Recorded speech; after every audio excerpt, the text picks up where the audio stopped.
there will be the people that, and then there will be two recordings together. So I'm only going to mention that that we have the previous one, and that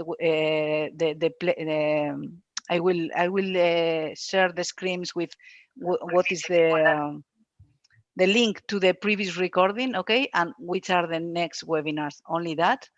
And I wanted to mention you because today I have my trustees put a meeting.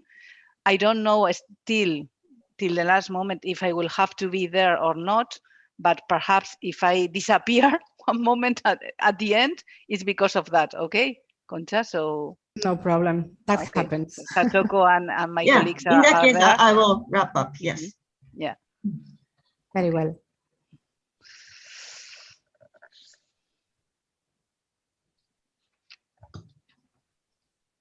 Hi, Mr. Katsura. Good morning. Hello.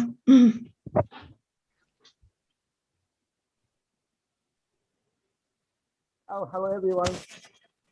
I'm watching from Vietnam, Hue. It's the middle part of Vietnam. The weather is fine, but very hot. Very hot. Yeah, it's changing wet season to rainy season. It's summer. But fortunately, no snow, no rain. I'm hoping no problem while we're talking. Okay, thank you very much.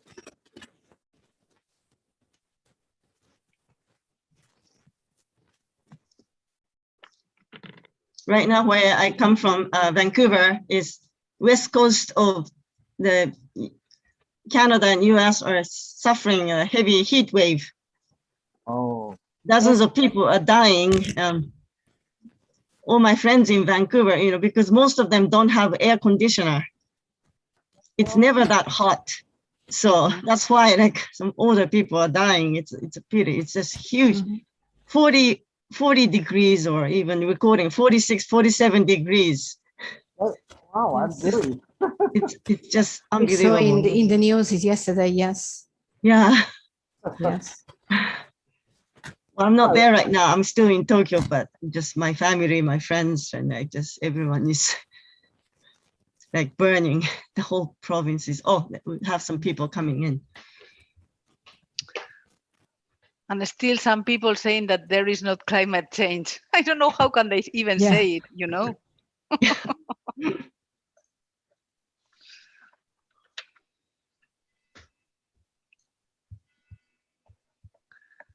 Okay, more people enter. Yeah. Good morning. Hello, good Mihoko. afternoon, good evening.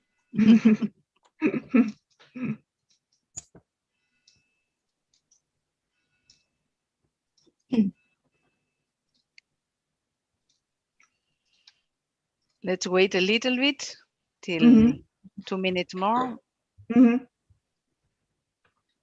just going to excuse myself.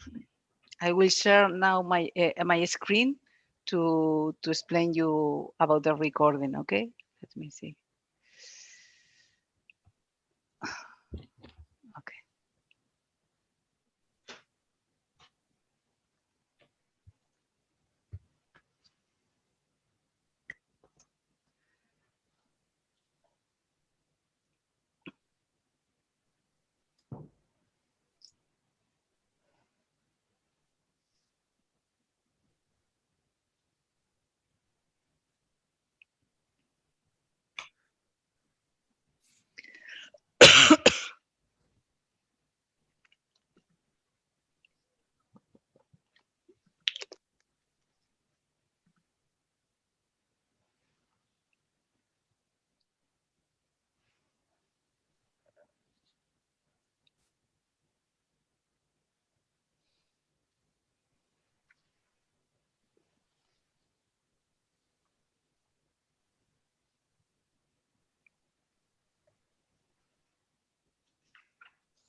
Okay, shall we start? Not to be late.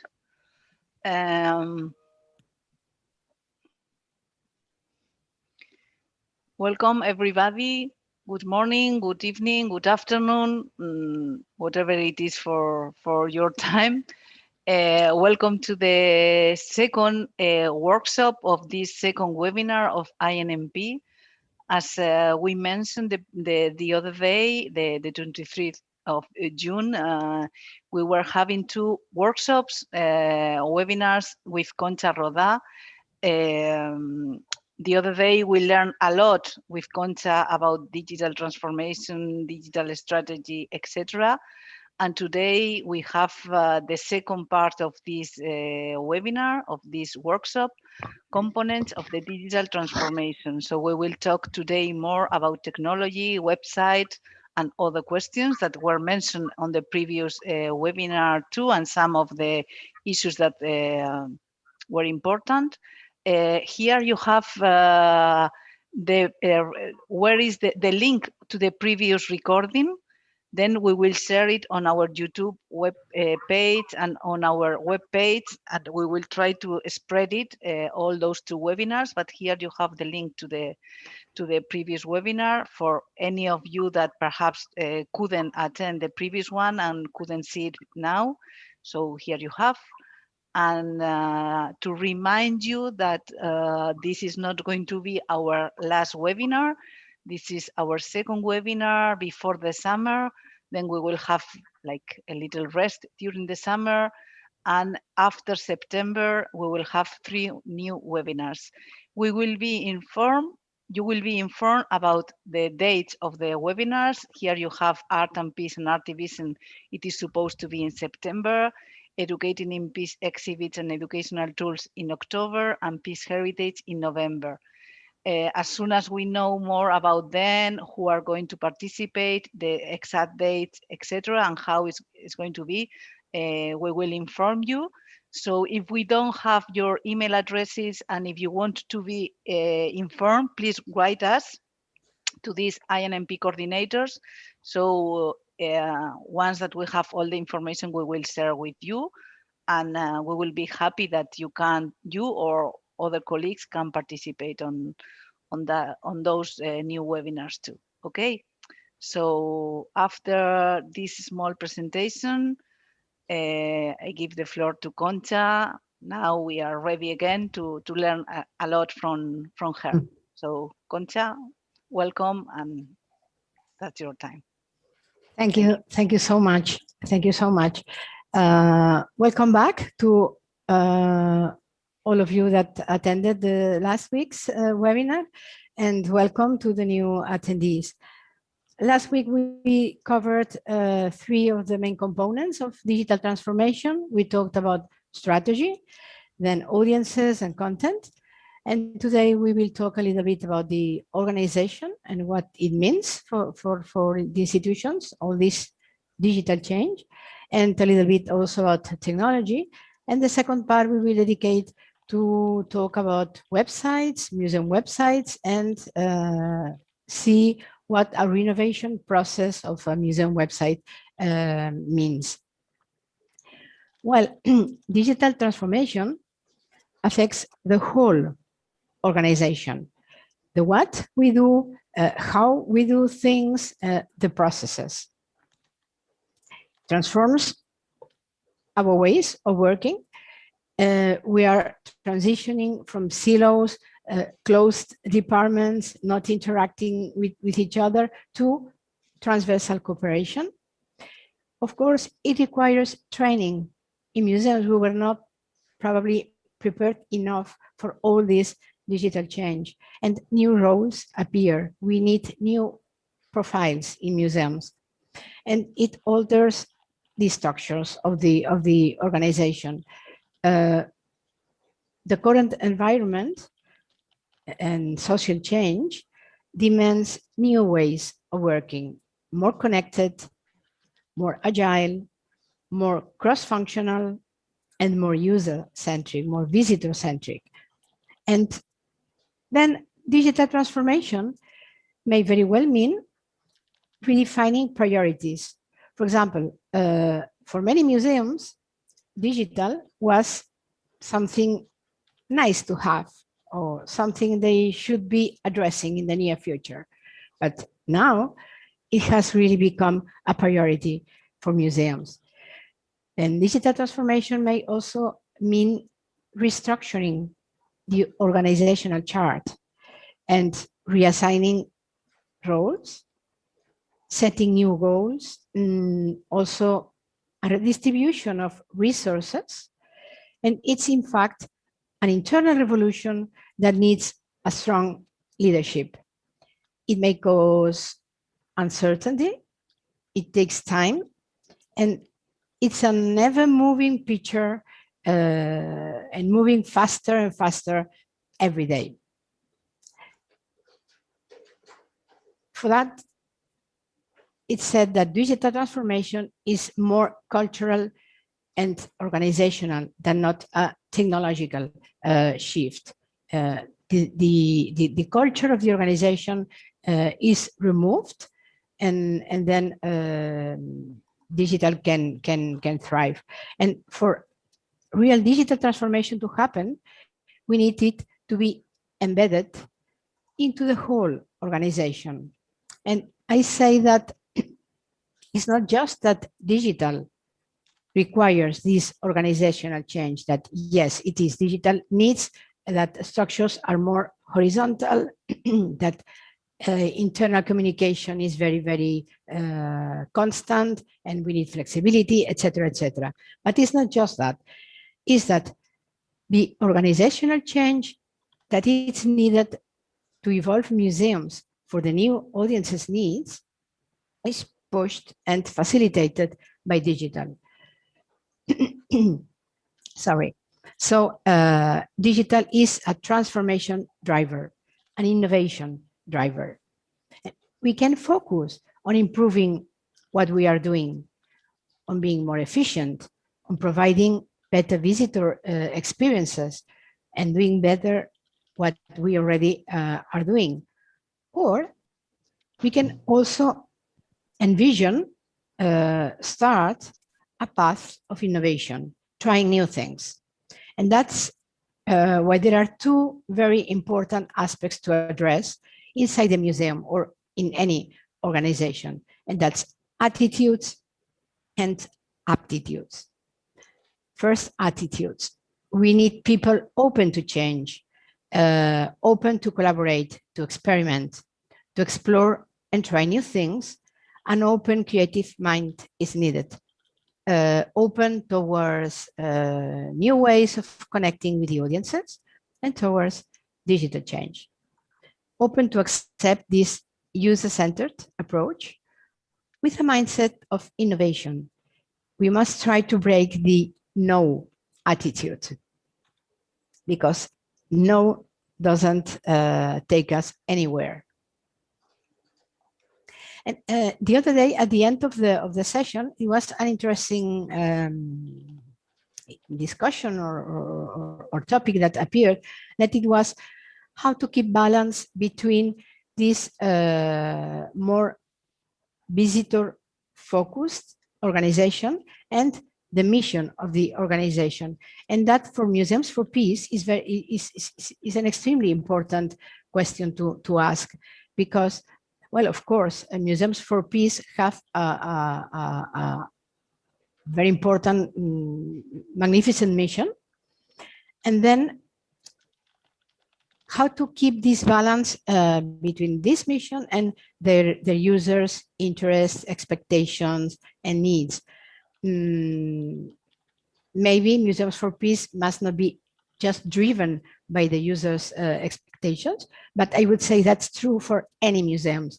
The optimal is really to keep this balance. We cannot renounce to our mission and to serve just blockbuster content, we could say.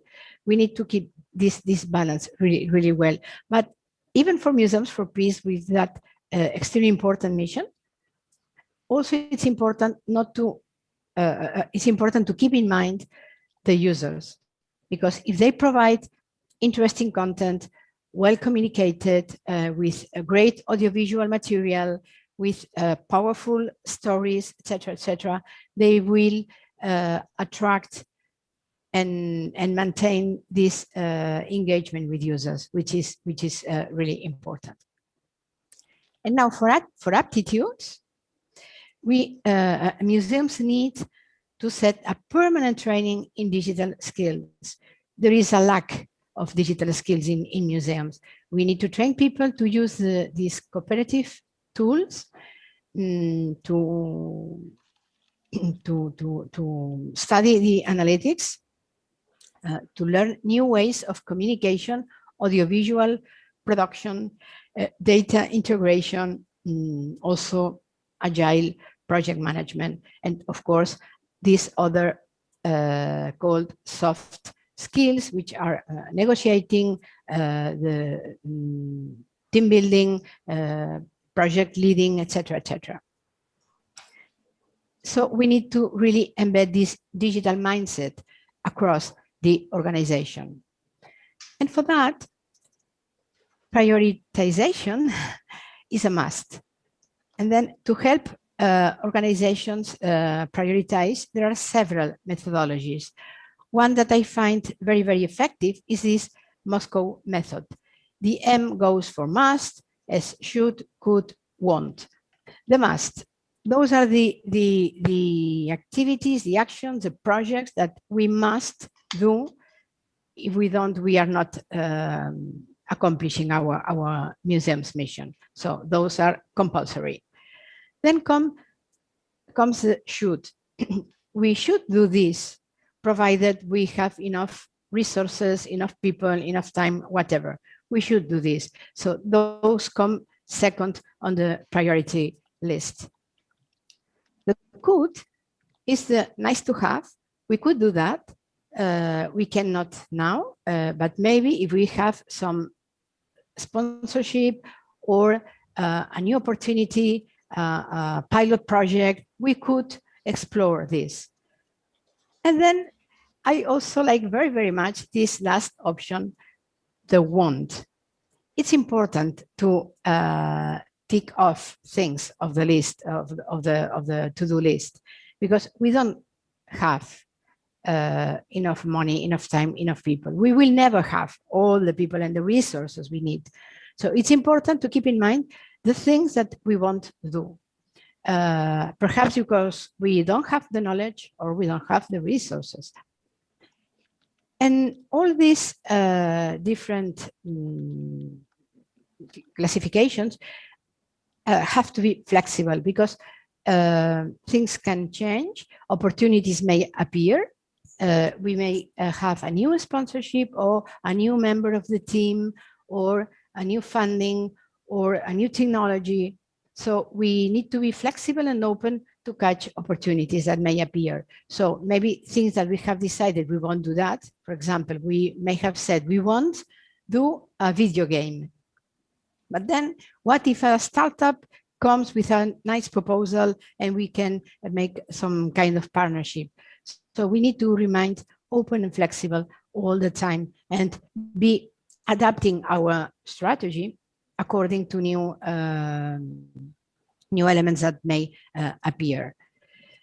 To prioritize the action plan, it's useful also to decide to concentrate first on what's the more essential. So what affects directly to our museum's mission, what's the more essential. Then also what has the more impact for the public, for the audience. And being pragmatic, what's easier to do, and what's more feasible. So we have the resources, the money, the time, the knowledge, the people to do that. Combining these four aspects, we can also decide what to prioritize. And a nice question to ask is this one: which actions connect with other projects or initiatives that we may have in process already in our museum, so that we are tending to build an integral plan. Instead of doing isolated actions, we try to combine and integrate them. And very important when we are talking about the organization. Digital is not a one-person task. And digital is not a one-department task, not anymore. Maybe at the beginning it was, but not anymore. Cross-organizational is really, really a must for any institution today. But particularly for digital transformation to happen, collaboration is really critical. We will not be able to deliver great content, great experiences only from digital departments. Collection, library, education, marketing, human resources, financing, and of course, management, all and each one of the departments and staff are needed to build these new connections with users through digital outcomes. And together, we work better and achieve more. Then, linked with this idea of internal collaboration, arises the question of the redistribution of tasks. That's why I talked at the beginning about the restructuring roles inside the museum. We need a more distributed model. First, because it's unsustainable for a single department to produce and deliver all the digital content, and since the pandemic, more than ever. But not just for sustainability, also because digital permeates or should invade the whole museum, and so all staff should be involved in the museum digital ecosystem. For example, in my last museum, in the National Museum of Art of Catalonia in Barcelona, we try to spread the managing of social media. For example, the Twitter account, the institutional Twitter profile, is run by the digital department, but then we made some training and some guidelines for other people of the museum to write on the museum's digital profile. For example, one person for the library, one from the activities department, one from restoration. And that's a very nice way, very useful way to enrich the content, to alleviate the workload of the community manager. And also because on social media, doing content in real time is really a singular trait. So we must take advantage of that. And if a person is restoring an object, what's better than that same person explains on Twitter or on Instagram what she or he is doing, or the same with an activity, which better that the events staff tweets about that event. So not just for sustainability, but also to provide a richness of perspectives and points of view. We did the same with our blog. Anybody from the museum can write for the blog. All the posts are signed, but we distributed some editorial guidelines for the blog, and we discussed them internally. And then anybody can write. Of course, then the digital department has a responsibility to edit, because, well, nobody writes perhaps with that grammar correction that is needed, or perhaps some long paragraphs must be made shorter and put some subtitles, etc., etc. But all posts on the blog are signed by the author. And then we have now more than, I think, 30 contributors to the blog. And now and then we also invite some external authors. We have some guest bloggers, also because this enriches the perspective, not just from the internal staff writing about the museum and its performance, but also having people from different professional fields to write on our blog. So I think that the digital department is not a supermarket where people or other departments come to ask for a mini site or to ask for an app or whatever. The digital department, I think, is the place to lead this digital change and work together with the rest of the museum team to build together the museum's digital presence. As we saw the other day, for that, a strategy will help us put things into perspective. But now, what impact has COVID had on organizations regarding digital? I think that the first one is that the digital strategy is now prioritized. For the museums that already had one, maybe they need to rethink it and redirect it and adapt to these new times. But for museums that didn't have one, they have started to realize that they need one to build this integral, coherent perspective into digital. So that's one of the first consequences in digital for the organizations today. And linked with that, there is an acceleration of digitization. Many museums had not their collections digitized or not sufficiently, and there is now an acceleration of that because this is the first step to be able to connect our collections with the audience, to have them first digitized, then published on internet. Also, the internal collaboration I already commented, and teamwork. This has, I think, worked very, very well during the confinement. People started to collaborate and work together, even with the social distancing. And now I think that this internal collaboration will be still enhanced and prioritized. And we are now in this attitude of the cooperation, collaboration, co-creation, co-management, etc. And this cooperation also among museums, I think, will grow. Many museums were still were already collaborating, maybe for loans of artworks for temporary exhibitions or for some research projects. But on digital, I think there was not that much collaboration yet. And so I think that in this post-pandemic era, we may see more digital cooperation among museums and among museum networks.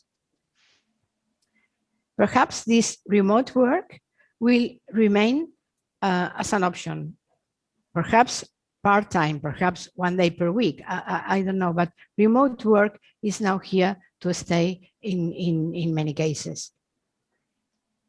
And the pandemic made also very, very obvious that not everybody had the skills needed. So I think that museums will need to reinforce this internal training. I will insist on that because I think it's very, very key. It's crucial. Everybody must have a level of digital skills in museums, and we need people better prepared for the digital challenge. The fostering of innovation will continue. The innovation, the exploration of new ways of connecting our collections, our content with the audience.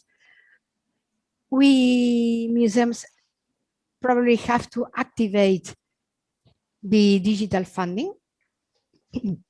Many museums already had some space on their websites dedicated to sponsorship, but I think these opportunities of digital funding will need to increase because museums, of course, now have very heavy difficulties from the financing side.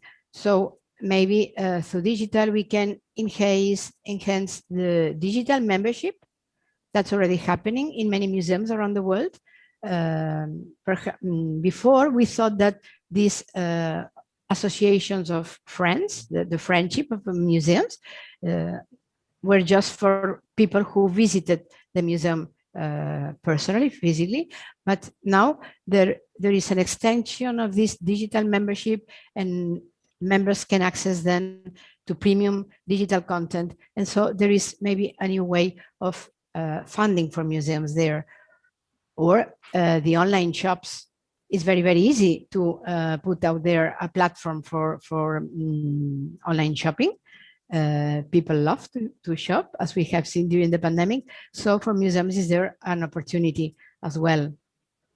And we may use digital platforms for crowdfunding initiatives. This is small sponsorship. People give a small amount of money to reach a common goal of the museum. We did so in the National Museum of Art of Catalonia via the Museum Friends Association. We did it in several occasions. One, it was to acquire a watercolor by a Catalan artist. In public museums don't have funding to buy new pieces, new artworks. So through this crowdfunding campaign, we could acquire a new watercolor. And also in another occasion, we started a crowdfunding campaign to acquire books for the library, because when there was a restriction in the budget, the library maintained the subscriptions to periodical journals, not to interrupt, but there was no budget for books. And then through this campaign, we could buy books, and this was combined in digital and also with paper and physical. So there may be new ways to find digital funding. And of course, organizations, as well as people, need to develop this resilience, this strength, this resistance in front of difficulties, be it financial, be it social, etc., to move forward. And as I was saying, new profiles and new jobs arise. This was a slide by Nick Honeysit a few years ago, and we have here some new positions that were brand new for museums, such as, for example, Chief Digital Officer at the Metropolitan Museum and others, or Director of Digital Center and Strategy for the MoMA, or also Director of Digital Media, or Director of Technology and Digital Media, Chief Content Officer. Those are new roles that need new skills, really. And I attended a few weeks ago a seminar in the We Are Museums community. By the way, I strongly recommend you to follow this We Are Museums community. It's very interesting. The website is full of resources. It's We Are Museums, and they run webinars and group discussions, and it's really interesting if you want to be updated on these museum topics today. And then Kaisha Hatik, she's from Norway or Sweden, I think Sweden. She defines that the museums, in the traditional museums, had siloed departments with few events, with lack of participation, and they were developing single efforts in digital. And now, museums tomorrow, but we are in this tomorrow now, in this post-pandemic era. Museums are more collaborative, digitally skilled, and extending across multi-channels and multi-formats, able storytellers, team-driven, responsive, inclusive, participatory, personalized, immersive. All these qualities are facilitated and enhanced by digital. And when I was preparing for my master class for my students, I tried to make them evident that there were lots of digital roles in museums to apply. There were very interesting digital roles for museums. And I started to recopilate all those job alerts for museums in digital. And then I thought that this could be also useful for museums or for universities. And then I enlarged and I included also definition of functions, of responsibilities for museums, digital roles. And then I also recopilated different reports and quotations by people thinking about digital in museums or digital in organizations today. And then I compiled this resource, which is free to access, free to download. I will just stop one moment to share, to go to the chat, and I will share the link if you want to consult or to download. The document is free to download, and I'm now working on a still enlarged version that I think will be ready in, let's say, in September. I intended to have it ready before summer, but too busy and too many things happening all the time. So I will have it finished probably in September. Okay, let's go back to the presentation. Here. Okay, are there any questions or comments, or are your museum start planning contracting new roles, new digital profiles? Is any of your museums in the network starting to think that perhaps they need a data analyst or a digital content creator or digital producer or a chief digital officer?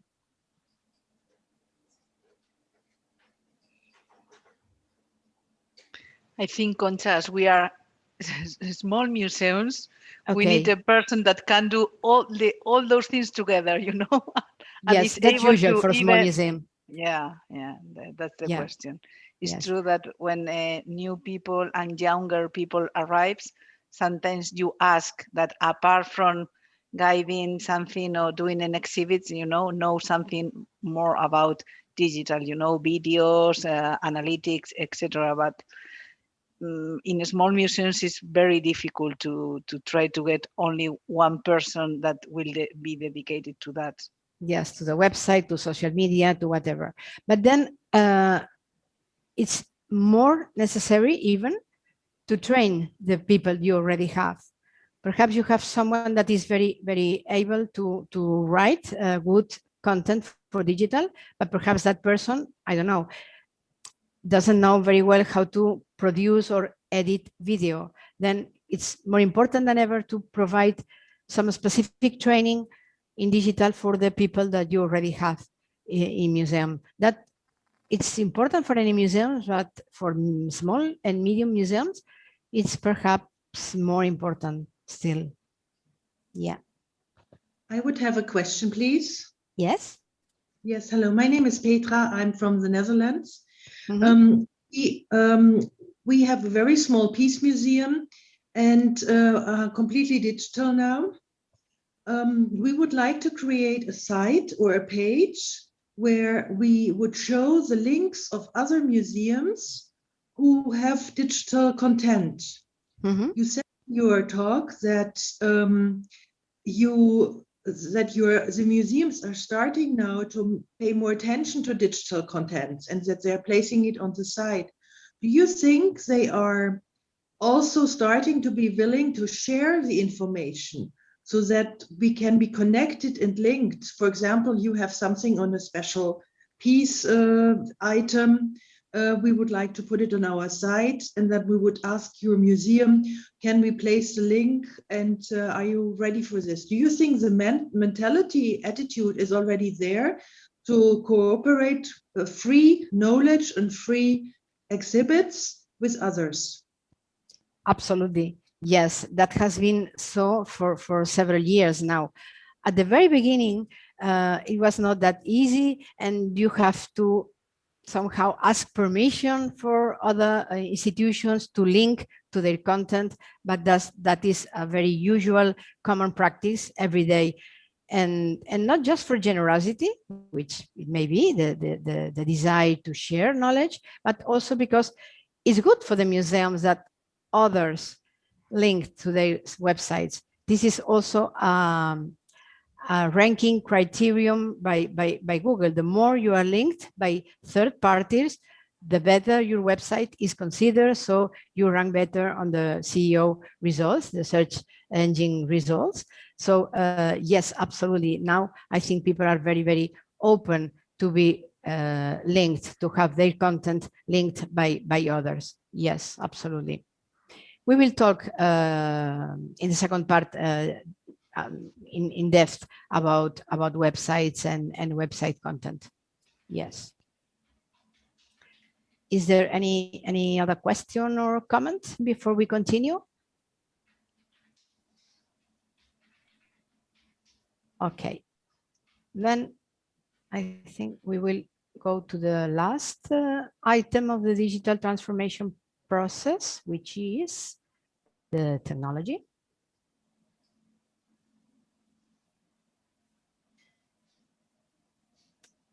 And we will cover it very, very quickly because this is not a webinar on digital and technology tools, just a few ideas. Well, we have now a very wide diversity of channels and devices. In a few years' time, we have transitioned to have our digital presence that was mainly concentrated on the website to a diversity of platforms, devices, and channels, and for multiple audiences. So the panorama is more complicated now. And the more we have our content distributed, the more we need really a strategy to put all that content in an integral and coherent way. Excuse me.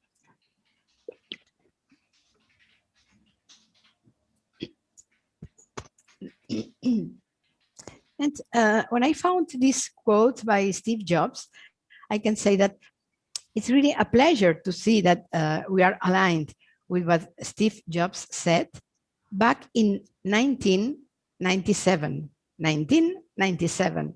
He, a person from the technology field, said, "You've got to start with the customer experience and work backwards to the technology." So it's not technology first. Technology comes after you have thought about your strategy, your audiences, your content. Then comes the how we will communicate and transfer all that content. So first customer experience, visitor experience, then technology. But that said, it's important to keep an eye open to the technology trends.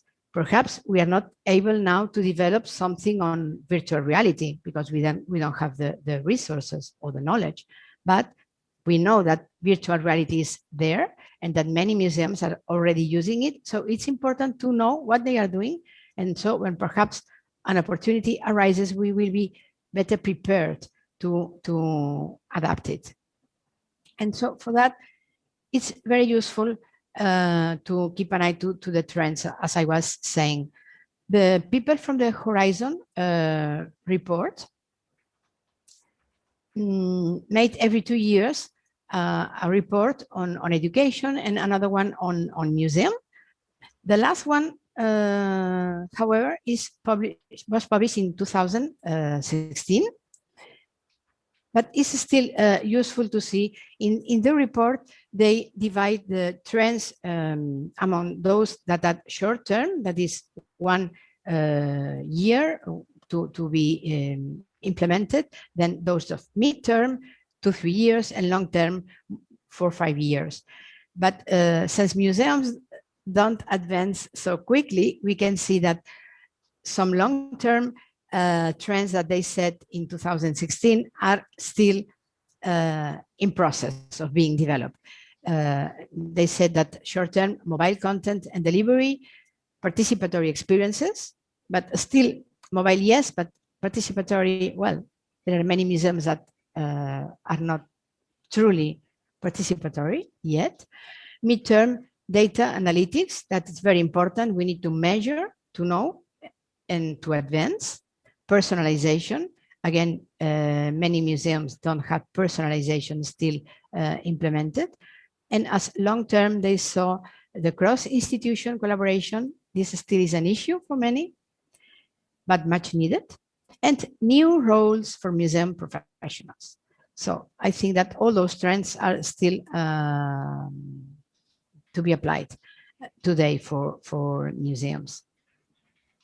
And the report is free to consult and download. You have here the link.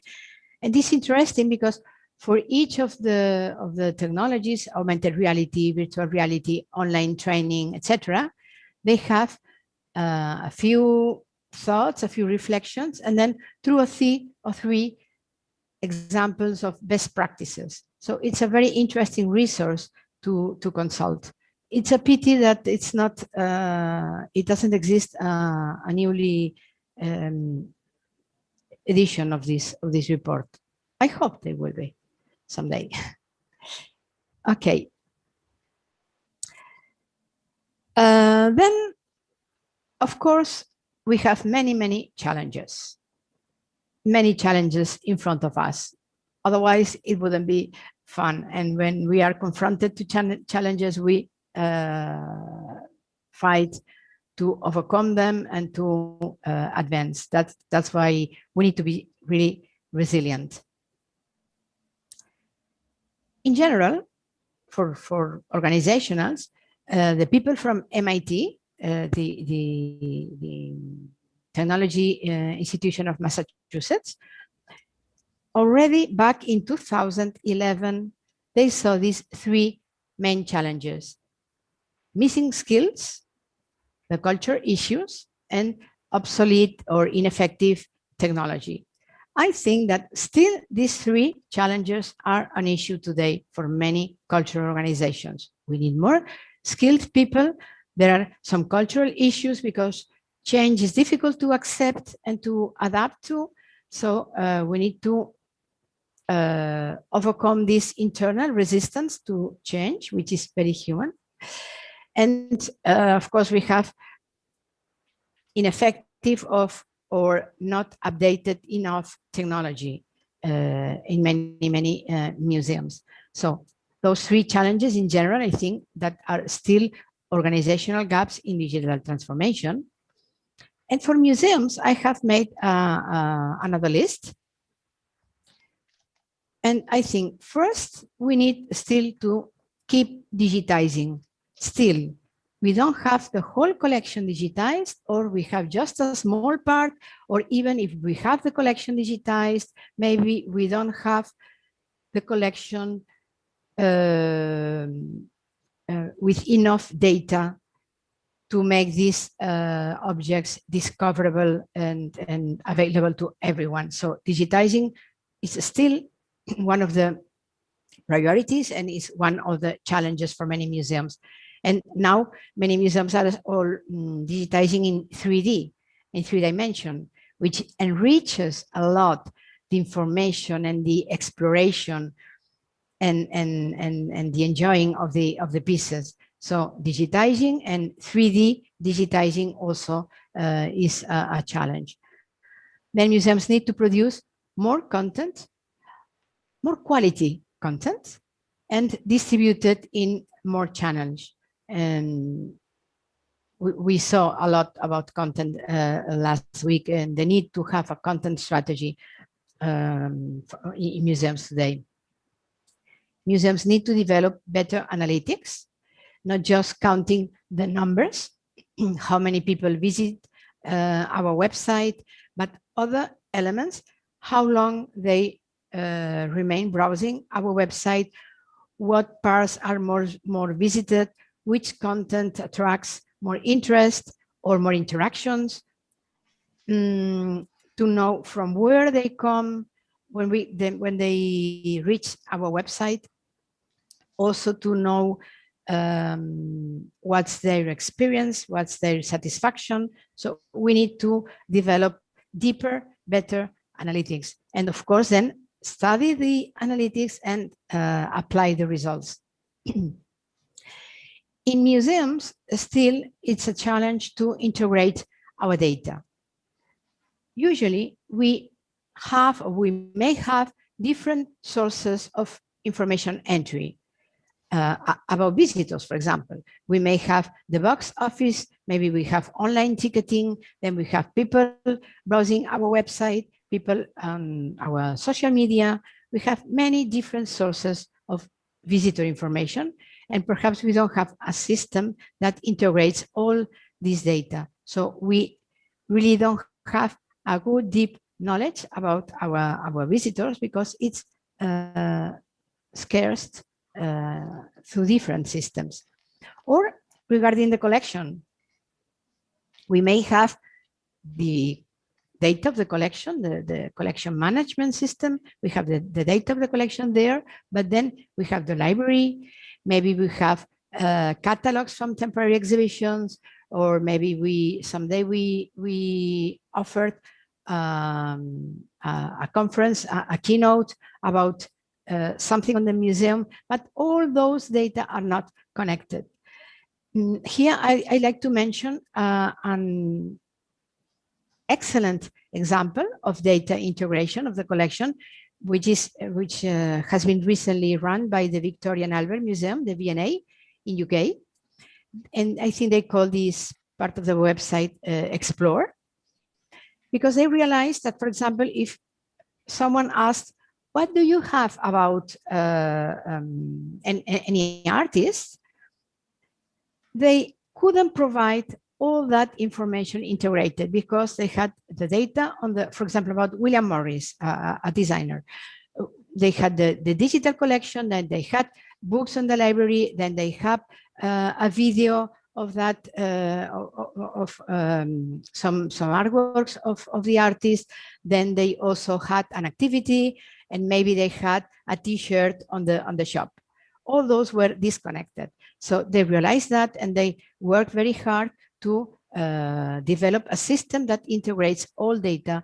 And then now you can browse any artist and you discover much more content than before. And they have made really that content available to everybody. So this IT data integration at the end provides a better user experience because they provide much more windows to access that knowledge. And we also, I think, need to integrate better the online and on-site.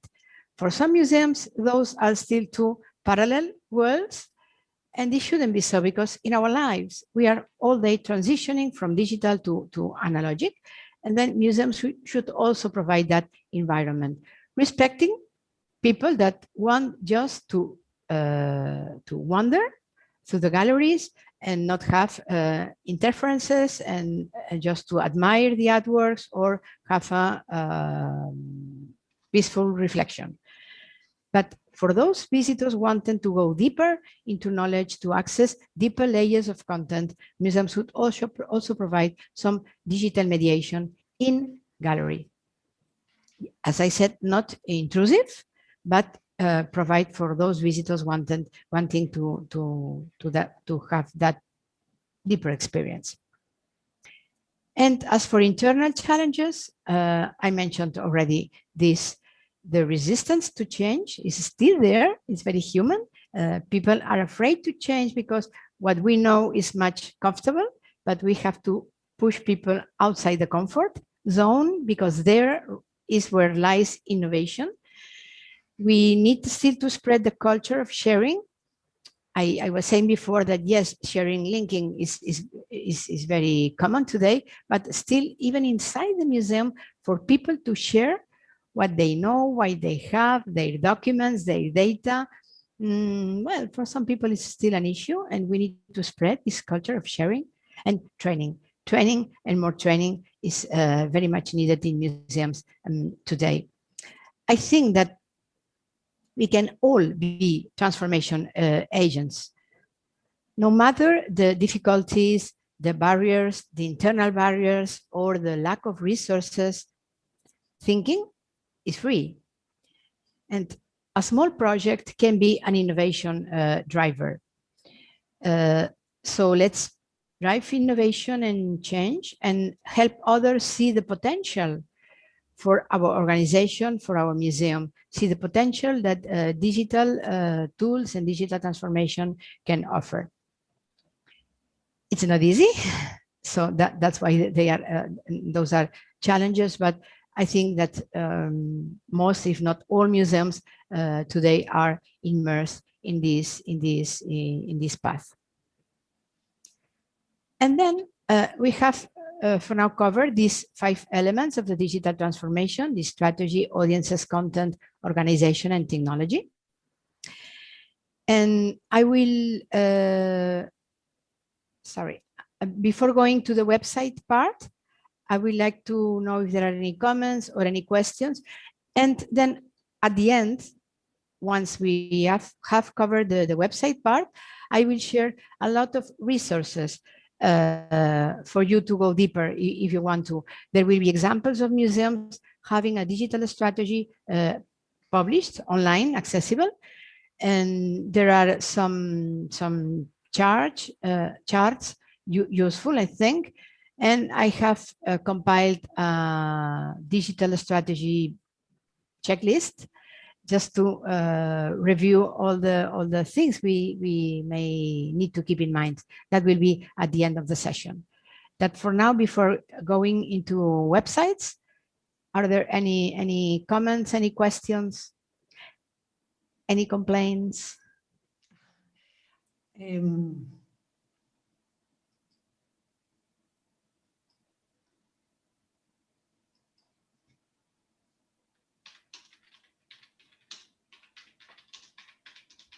1 minute break then.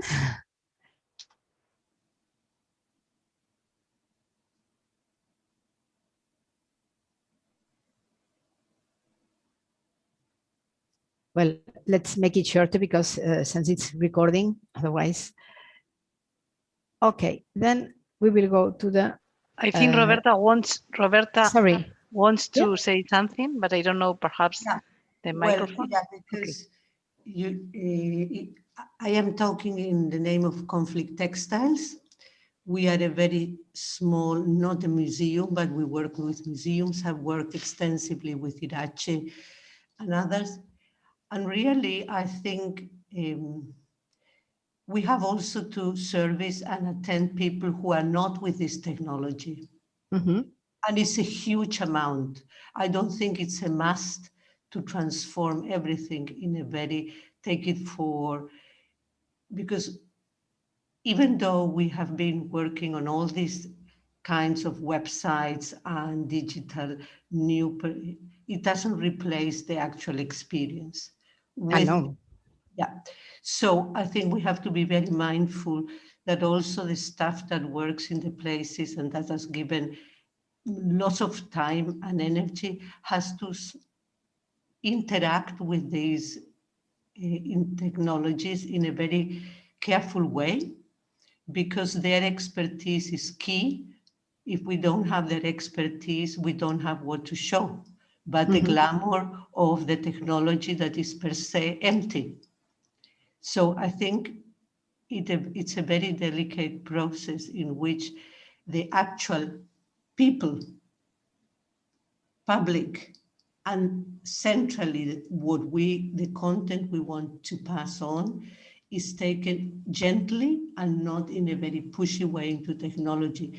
Working now with an exhibition to mark 100 years of the War Resisters International, people who have dedicated their life to stop wars, one would have to be very mindful, though they use the technology only to pass it on, but not as the potential to be able to pass on all their experiences. So I would be careful with that. Yeah, absolutely. You have raised many different interesting topics here. Of course, technology, by the glamour, as you said, of technology, is not useful at all. It has no sense for museums. We are not to use just flashy technology for the sake of technology. We use technology to make content more available, to provide different or richer experiences, to offer to those people wanting to access different layers of knowledge or to leave the museum in a different way, but not for the sake of technology. That's completely sure.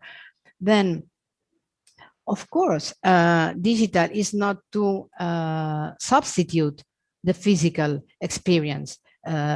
The physical experience is the only you can have when you are in front of an artwork or in front of a historical document, whatever. That's a unique experience.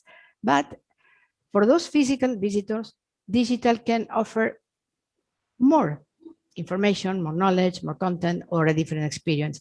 And more important, perhaps, for those visitors not being able to visit physically because they cannot or because they are in different countries, digital is the only way you have to access them, or the only way for them to access your content, your stories, your knowledge.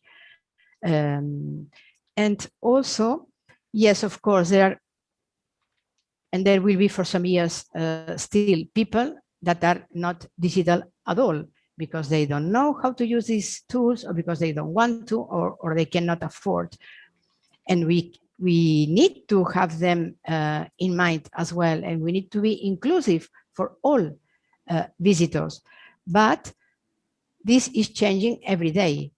And younger and not so younger generations are digital all the time. And then the pandemic has helped to advance also this digital use of technology because for everybody, social media or Zoom or whatever was the only way to be connected with family, friends, or at work. So this is changing and more people are using digital technologies. But of course, you're right, we cannot forget those who are not, and we need to be inclusive for all. But I insist, technology is not the goal. Technology is just a tool, the way that, yes, facilitates and enhances our knowledge and our experiences. Thank you. Are there any other comments? Any other questions? Then I will share again. We will proceed to the part of websites. And first, I'll share some general ideas or concepts. And then we'll cover the essentials. We cover the essentials of a website renovation process, which can be quite hard.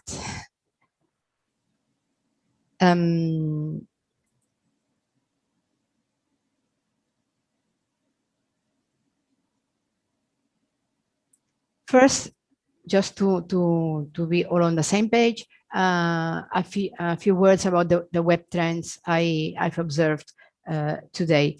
Webs tend to be more simplified. It's over that time where the homepage was crowded with content and with letter.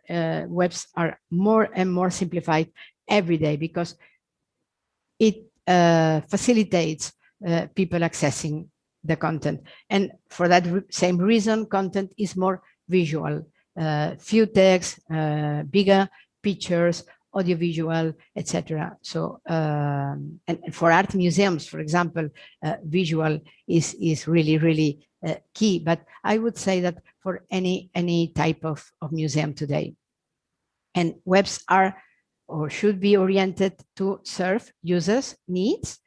The websites are not made for the museum, are made by the museum, but for the visitors. So again, we need to keep a balance with the content that we as museums think or feel needs to be transferred, but also keeping a balance with the content that users may need, may be interested in, keeping a good balance between those. And we museums, museum websites, and any website today needs to offer diverse content layers, not to put all the content at the first site, but then distribute the content in different layers and different ways to access that content, because there will always be people that want to know more. And then we need to provide them this possibility. And the use of storytelling, we commented this last week when talking about content. Use of storytelling is really key. We engage people through stories. We human love stories from the very ancient times, and we need to take advantage of this interest and of this engaging way to attract the interest. Also, it's interesting to offer sharing options spread throughout the website, not just from a given page, but I would say that almost every page in the website must offer an easy way to share that content on social media, by email, etc. It's very easy to have that, and people want to share the content they discover when it's interesting and engaging. Webs need to be mobile first.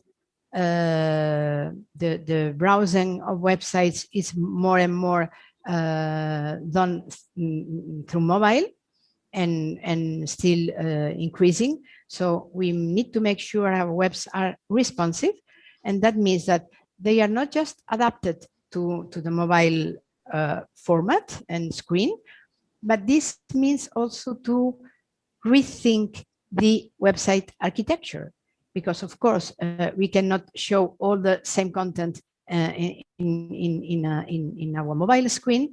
So we need to distribute differently the content as we do on the website, and we need to think about it, and we need to do things easy for the user. And I love to say that the design of a good website doesn't begin with the design. We need to think a few things first before starting to design. And asked about what's the most important factor in the design of a website. It's not that it's beautiful. It's that it makes easy to find what I want. That's the most important thing. So we need to know what visitors are coming for to our website, what they need to know. In most cases, is the most basic information, that's address, how to access, if there is a parking, or what are the time table visits. So let's make this information very, very accessible from the beginning, and not to have go deeper and deeper to discover that basic information. But also people want to know what's about that museum, what does that museum offer to me. So let's make this content very, very easy to find what they want. Or if they want to buy a ticket online, also make this easy. And what could we say that makes content good? What makes content good? This is very interesting for museums, because it's not a website that offers a lot of information. This is very, very small. The most wanted is that it's emotionally resonant, memorable. This is good for museums for peace, because usually all museums for peace spark emotions and are memorable. And secondly comes that it makes me think in a new way. So it opens the mind. It arises the critical thinking. It opens perspectives. It makes me think in a new way. And third, it gives context to an object on display. This chart should be studied, I think, for any museum around the world, because museums know so much, have so much knowledge about their subject, their collection, that museums tend to offer lots and lots and lots of information. And that's not the most wanted thing. No, it's more important. It's more important to make this experience emotionally resonant and to give context. And sometimes in museums, particularly for art museums, usually provide lots and lots of information, but lack to provide context for that artwork. They explain the art history, but most of them, they don't have users to discover what they don't see at first sight because they are not experts. For Museums for Peace, I would say that you usually provide good enough context for your collections, for your documents, for your archives.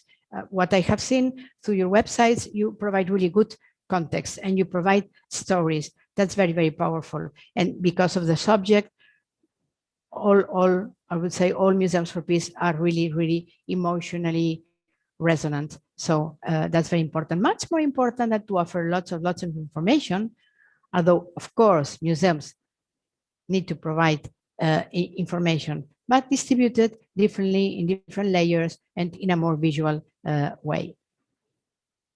And then we need to keep in mind that reading on a screen is very, very different than reading on paper. In paper, we can have those long paragraphs, but it's not acceptable for the website or for mobile. We need short paragraphs, cut with subtitles, provide list of bullet points, and this makes reading much, much easier because usually through the screen, we don't read every single word. We scan the page. So we need to do this reading easier.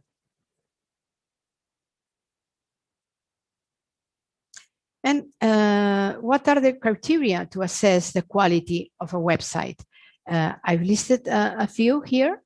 Of course, the content, we need to provide good quality content. We covered that last week. Provide a richness of functionalities. Let users share the content, print easily the page, maybe collect favorite artworks to the personal collection, etc., etc. Design is also important. The other day we saw that we need a balance between content and design. Good content, but presented in a visual way. Then usability and accessibility, that's extremely important. I will go deeper a little bit into digital accessibility in a few moments. Interactivity, we love interactive content, and good websites provide that interactivity. Good websites are constantly updated.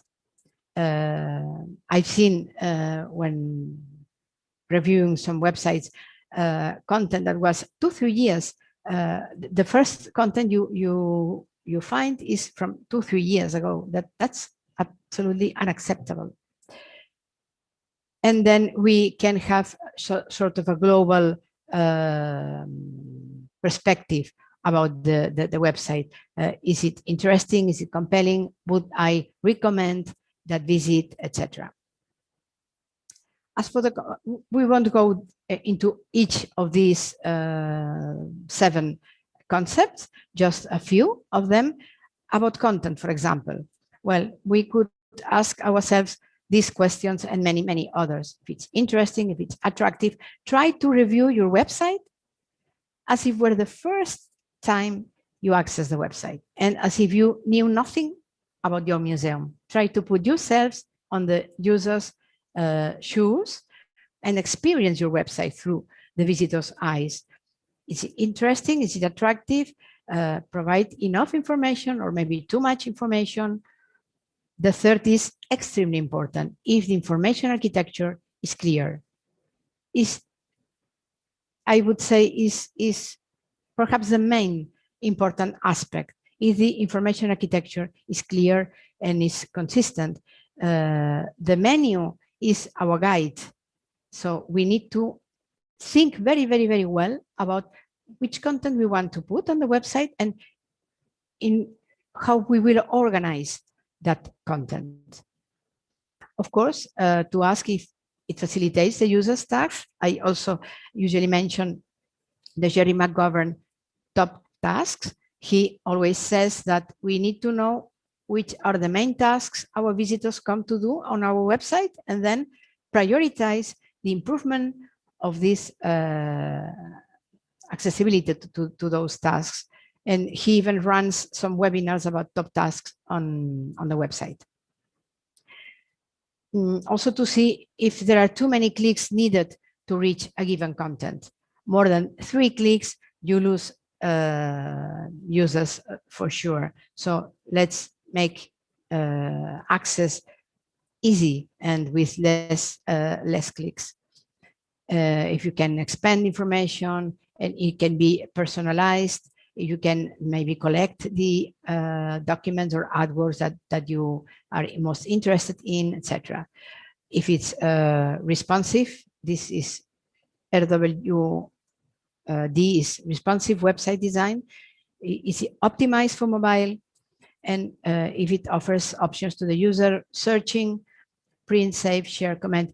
Search is very important because it's not enough that Google exists. We are thankful for the Google search function, but we need to provide an internal searching tool on our website, which will be much more precise and tailored to our own content. And we need to provide a good search tool. And then very interesting, we need to know which keywords our users use to access our content, because that's a very precious information of what interests the most our users. And if we don't have content developed for a given keyword, which is much used by our users, then we have now a clue of which new content we need to develop. And as for a global view of the website, we could ask ourselves if it offers a good online visiting experience. Has it met the expectations the user had? How long have been the browsing times? And on all these things. And the last one, would you recommend it? This is a key question for not just for websites, for museums, for any experience. Would you recommend it to your friends, to your family, to your coworkers? Would you recommend that website? Those are some criteria that helps assess the quality of websites. And now a few words about accessibility. Accessibility is now a very important concept, and accessibility and usability. And it has been there for a few years now, but digital accessibility is still a challenge, is still an issue. And I always say that the improvements we make thinking on disabled people or people with disabilities, those improvements in fact represent improvements for all audiences. If our content is visual, it's clear, it's better organized, it's well designed, all these are improvements for any visitor we may have. Specifically for accessibility for people with disabilities, we may need to look the content if it's suited for different interests and ages and training, different provenances, maybe people from other cultures that our own may not understand all the things we explain or we offer. The navigation must be usable and simple, and the design needs to have in mind the color contrast. That's very, very important, and the readability of our text.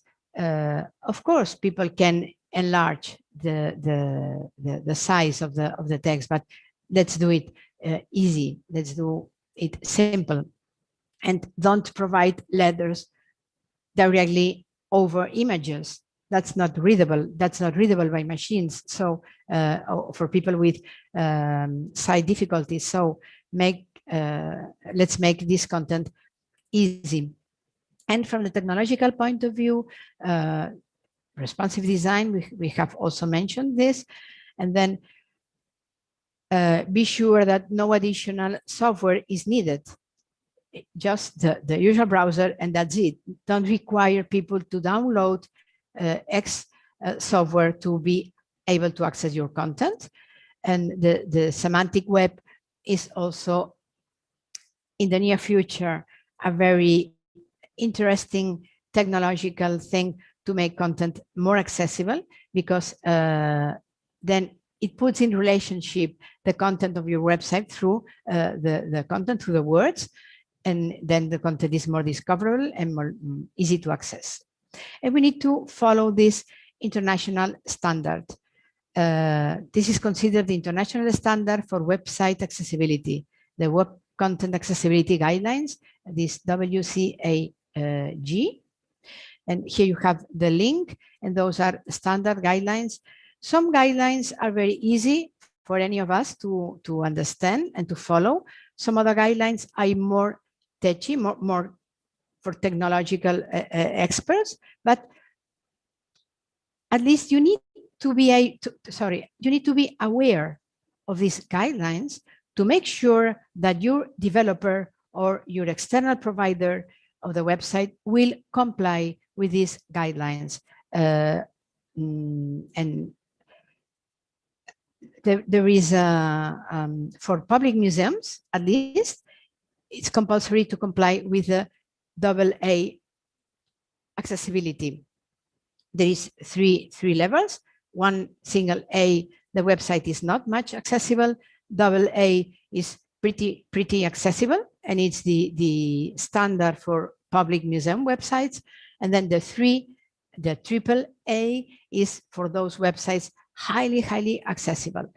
But sometimes to reach this 3A level, you need to invest money in developing time. So you also need to analyze if it's worth or not. But at least the AA should be aimed by any website.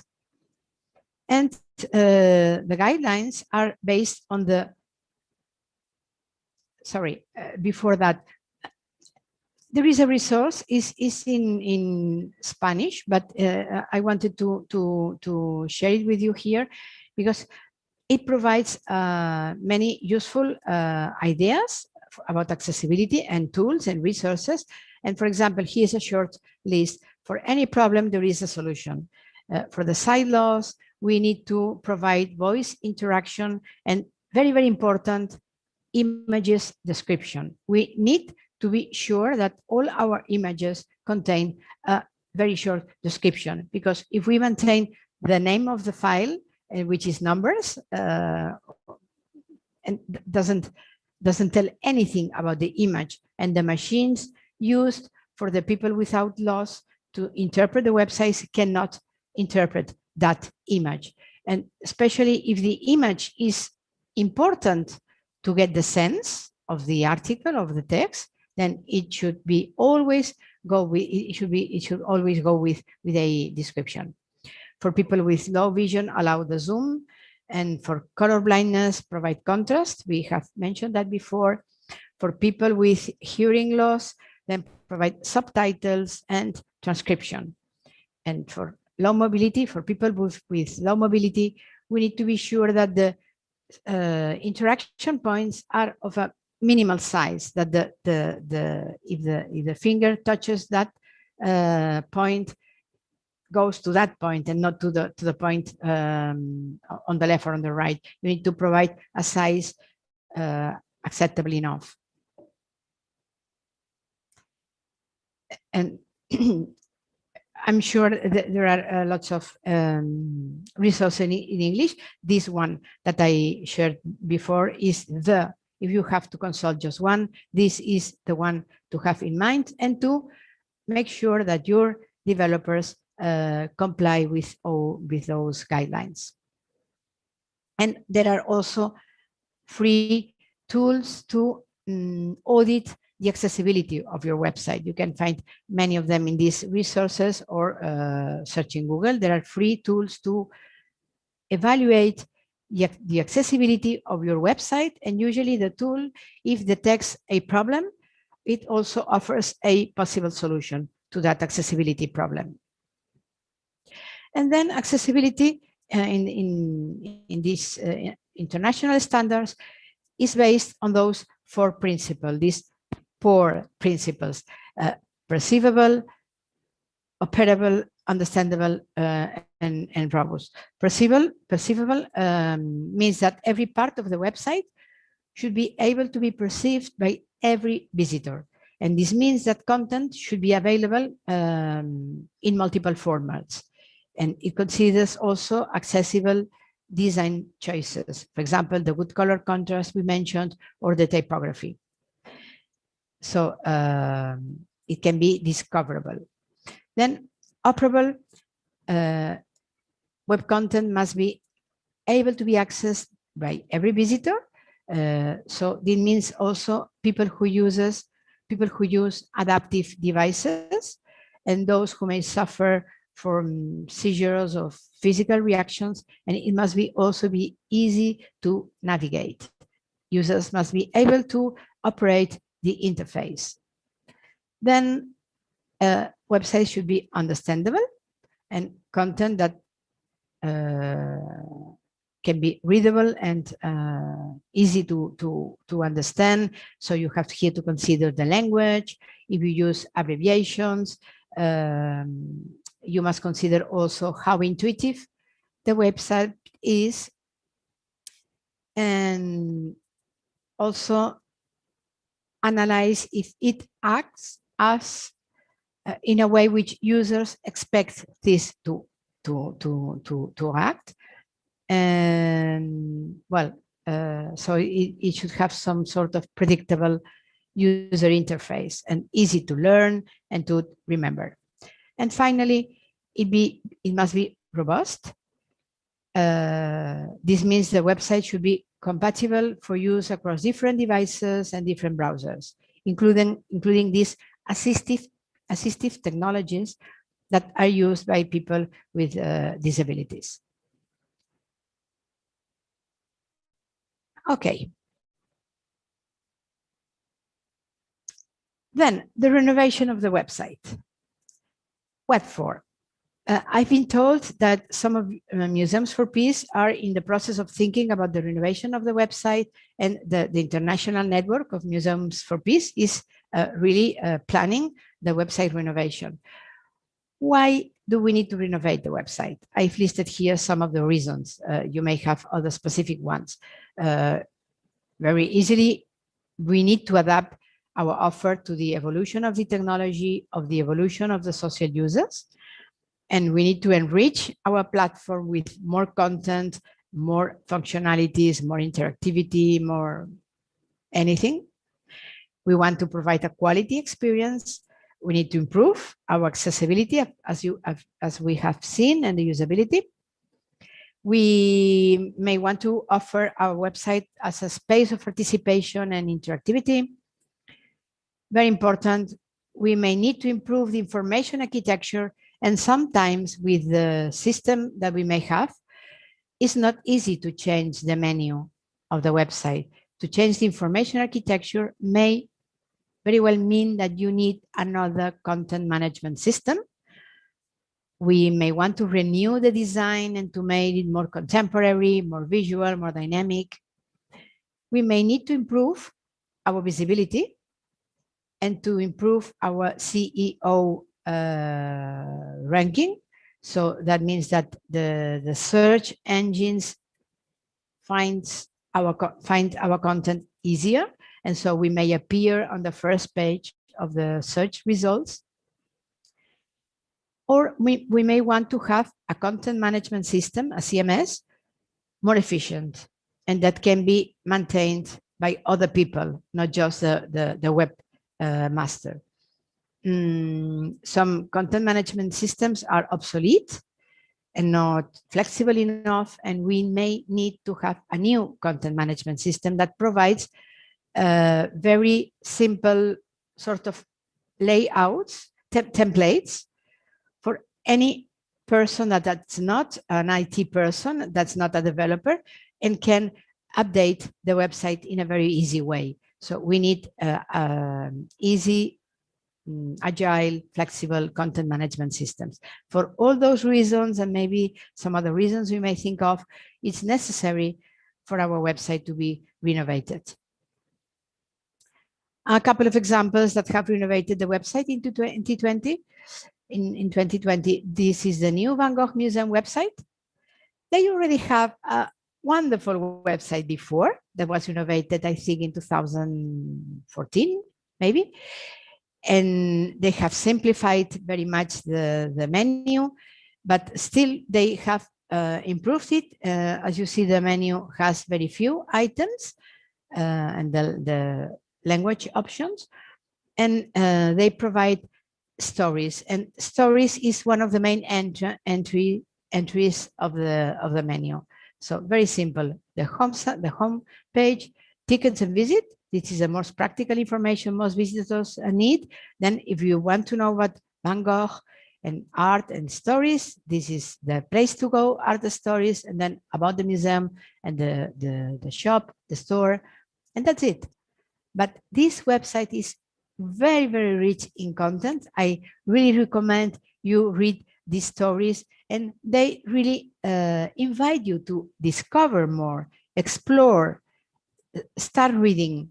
They invite you to go deeper into the content. Another very famous museum that has innovated the website is the Musée du Louvre. They really needed it. They had a very rich in content website, but very perhaps heavy to browse, and they have improved a lot the website, and it's much more visual than before. So as you can see, and the trends I commented before, the new websites are much more visual, and they are somehow simplified. This doesn't mean that they are made poorer. No, the content is still rich, but the presentation is simple and invites you to go deeper and deeper exploring. And I will share now how we dealt with the renovation of our museum website at the National Museum of Art of Catalonia. The website, when we decided the renovation was much needed, was 10 years old, which on internet is a whole life. And the homepage had been renewed, but not the internal pages. And we did have an obsolete content management system. Sorry, I have to connect the battery. Sorry for that. And we had at the moment 3 different websites that were not connected among each other, because they were run with different IT systems that were not interoperable. We had the museum website, and we had the online collection, that was another website, and we had the catalog of the library, which was in another data system. So we have 3 different websites, and we wanted to integrate all this. Those 4 were the main reasons that we needed to renovate. And of course, we wanted to provide a better digital experience for our users. This was the old website. As you can see, lots of text, small size of the typography, small size of pictures. So it was not really easy to read. It was not really readable. And then we run this process in 10 different steps, which I think can be shared for any website renovation process. First, we made a good research. We browsed with many different museum websites around the world, and not just museum websites, because it's also interesting to to have a look outside your field. It enriches very much your experience and your view. And we collected some of the best functionalities we discovered in different places. Then second step was to build a good website project. I really recommend, if possible, to build this project internally by the museum staff you had, because the museum is the best prepared to know which are the needs, which are the goals, which is the mission the museum needs to serve. So even if you don't have an IT expert person in staff, the project, which is the planification, the content you will have, how you want to structure this menu, you can advance a lot on your own. Then yes, of course, you will need to have some technology expertise on board, and you will need to contrast if you want, if the things you want to have are feasible or not, or what does it mean from the developing point of sight. But I would say that the planification step is good to be worked internally, and not just by the digital department or the digital person, but discussed with the team.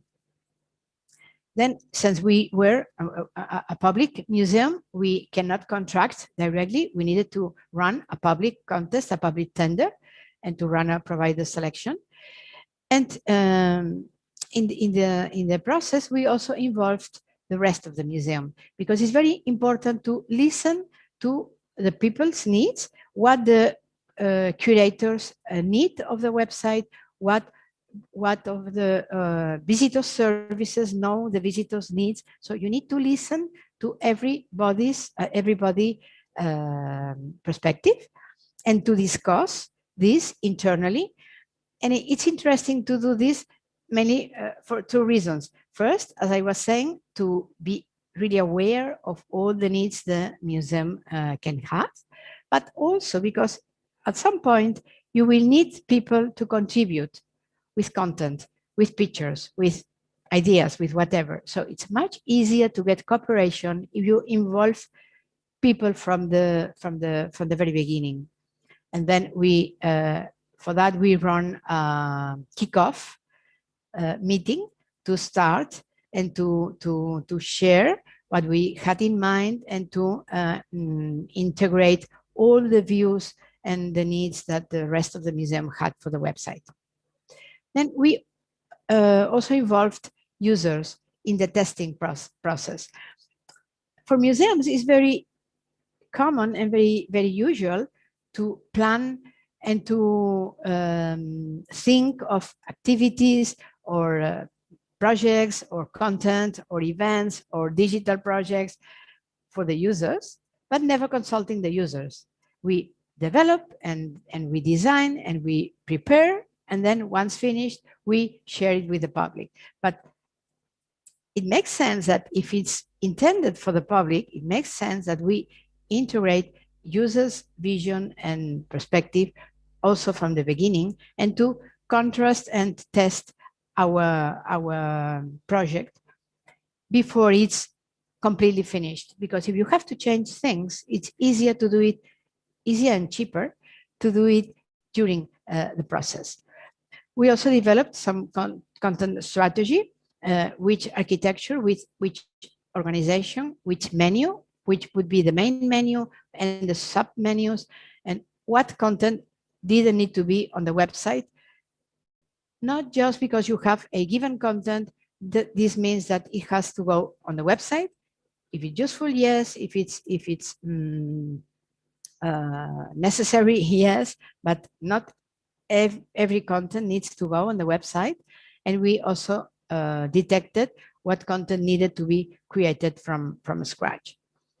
And then, of course, we were very ambitious with our website, but we couldn't do all on the first phase of the website. So we foresaw different phases to be able to increase and to expand the website.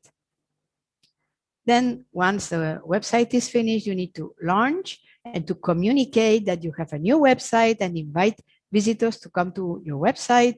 And you need to keep testing and measuring and analyzing, because then you can perceive improvements to be made or content that may be lacking. And it's a ever turning wheel. You need to keep improving and experimenting all the time. The website is not finished when launched. We could say that the real work starts there. You need to analyze and improve all the time. And today, with this agile project management system, it can be also recommended not to make the whole big renovation process, but maybe start in some parts of the website and then publish them, test, and then incorporate the knowledge from that testing prototype to the other parts to be still to be developed. So it can be also a very good approach to apply the agile mind to the website renovation process. So our project development ran three aspects that were worked simultaneously. The architecture and content. This was mainly made by internal staff. And then for the website map, we ran some user testing. I will show you afterwards.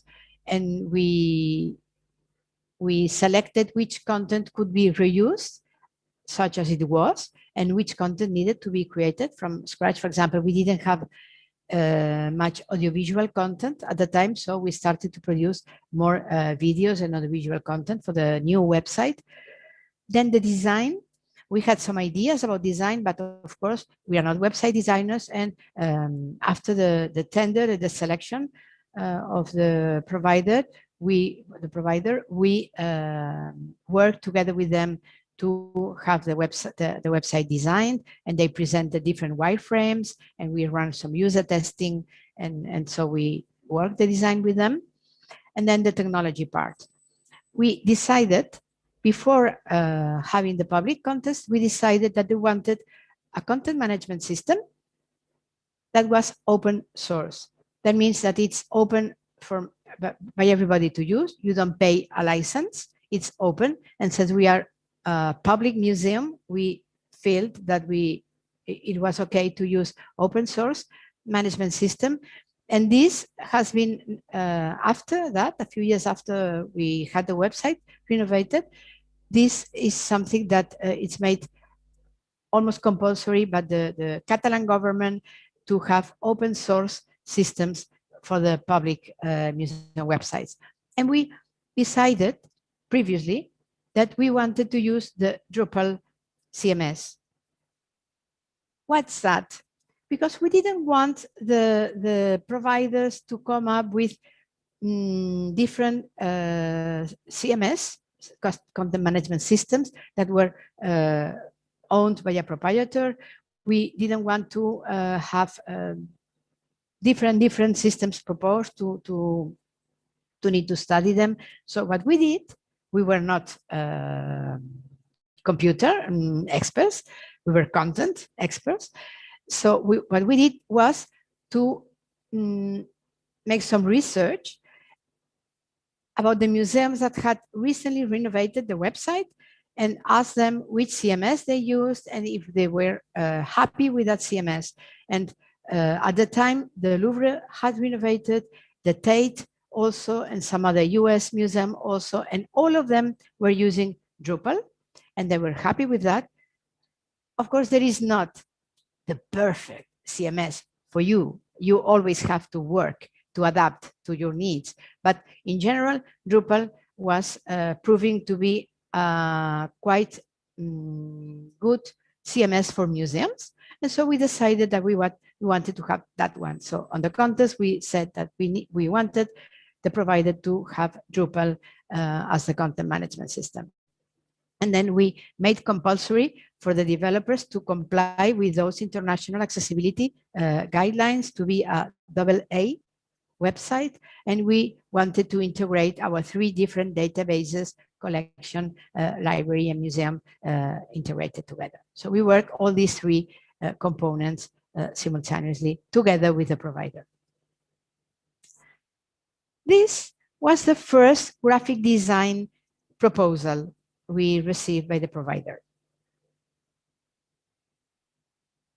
But that wasn't what we really wanted. This is an overcrowded content here. It's too much content, too many different calls to attention. We think such a model is not really useful for the user, not for the museum. It was too complicated, too crowded. Not everything needs to be on the homepage. And now, more than before, we need to be aware that many of our website users won't come to our website through the homepage. They may come through a link on the Google search results page, or they may come through a link on a social media to a specific page of our website, not necessarily the homepage. So first, we don't need to have everything on the website. It's too crowded. It's not useful for our users. And then we need to organize the information in a very simple, easy way of access. So this design was rejected to be excessive and overwhelming. It wasn't really innovative and didn't facilitate discovery. It stresses more than anything. But it was a first try. So we changed completely, and that was the design that was finally approved.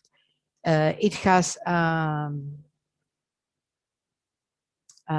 moving, sorry, I cannot find the word. It's a loop of 5 to 7 images, and then a simplified menu compared to what we had before, that it had 10 or 11 items. This has 7. We weren't able to reduce to 5. Some museums have together exhibitions and activities.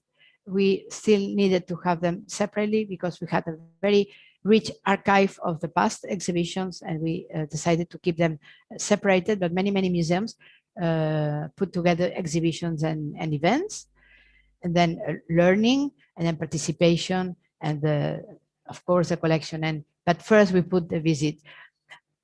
I recommend not to start presenting the museum, the museum's mission, social responsibility, the organizational chart, etc.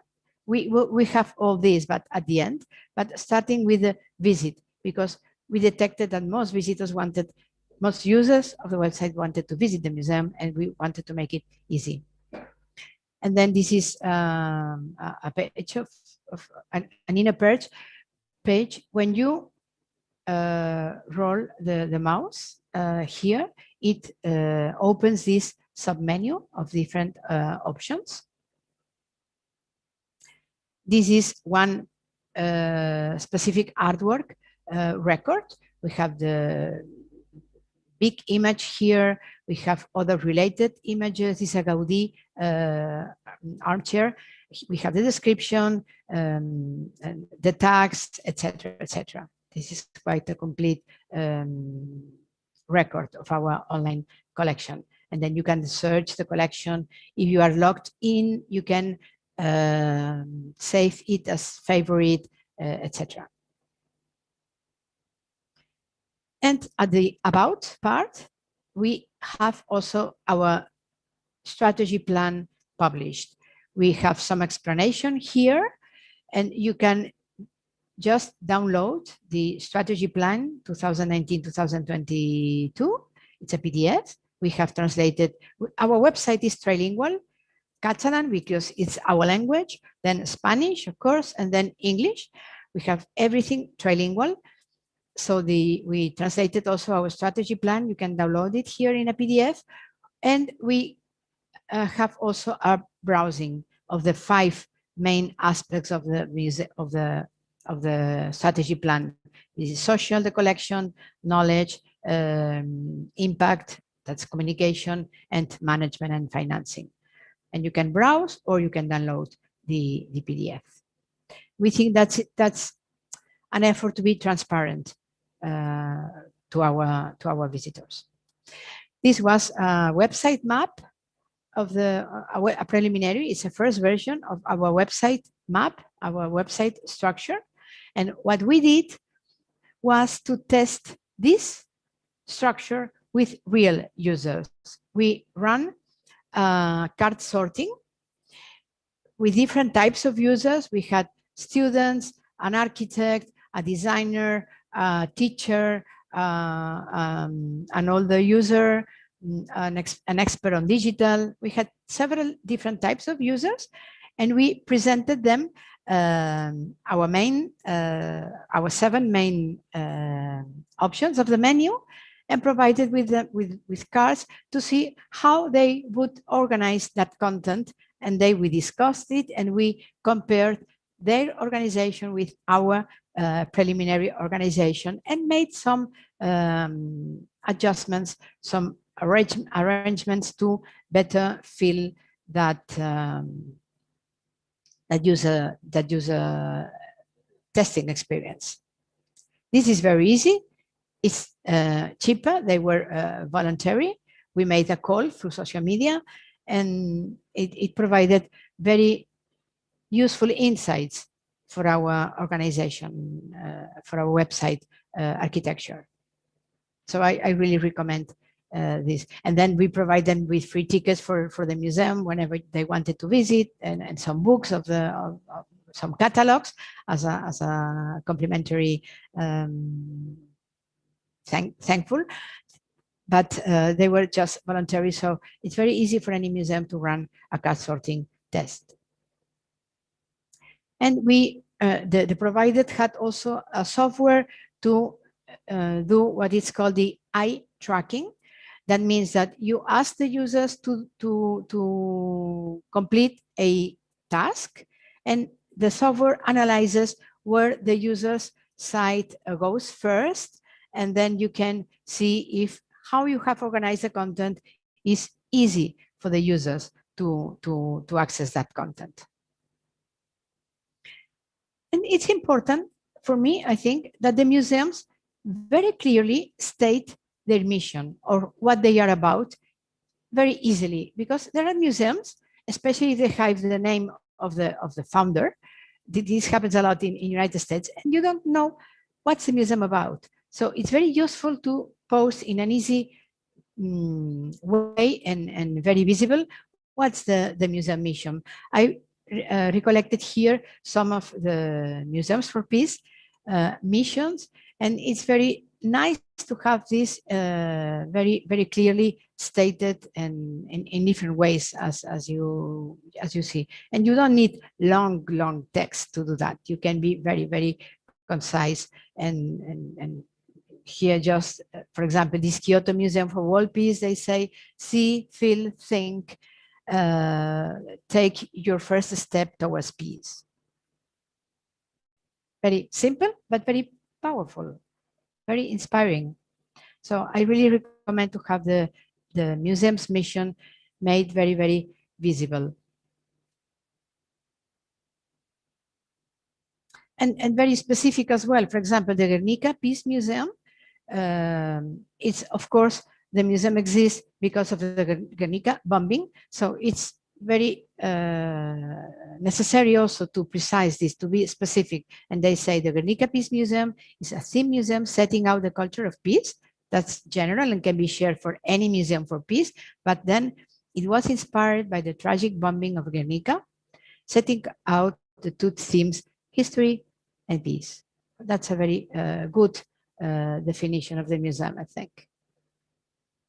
or the Vienna Peace Museum is dedicated to researching and promoting stories of peace activism in Vienna and the world.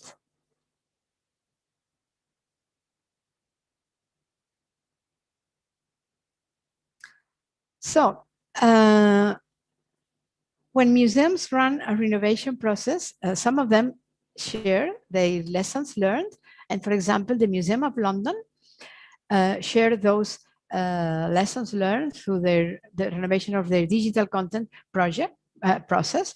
For example, they say that it's not good to have random acts of content. So that means not just start creating content and different types of content, not randomly. You need to think content strategically, to plan for content.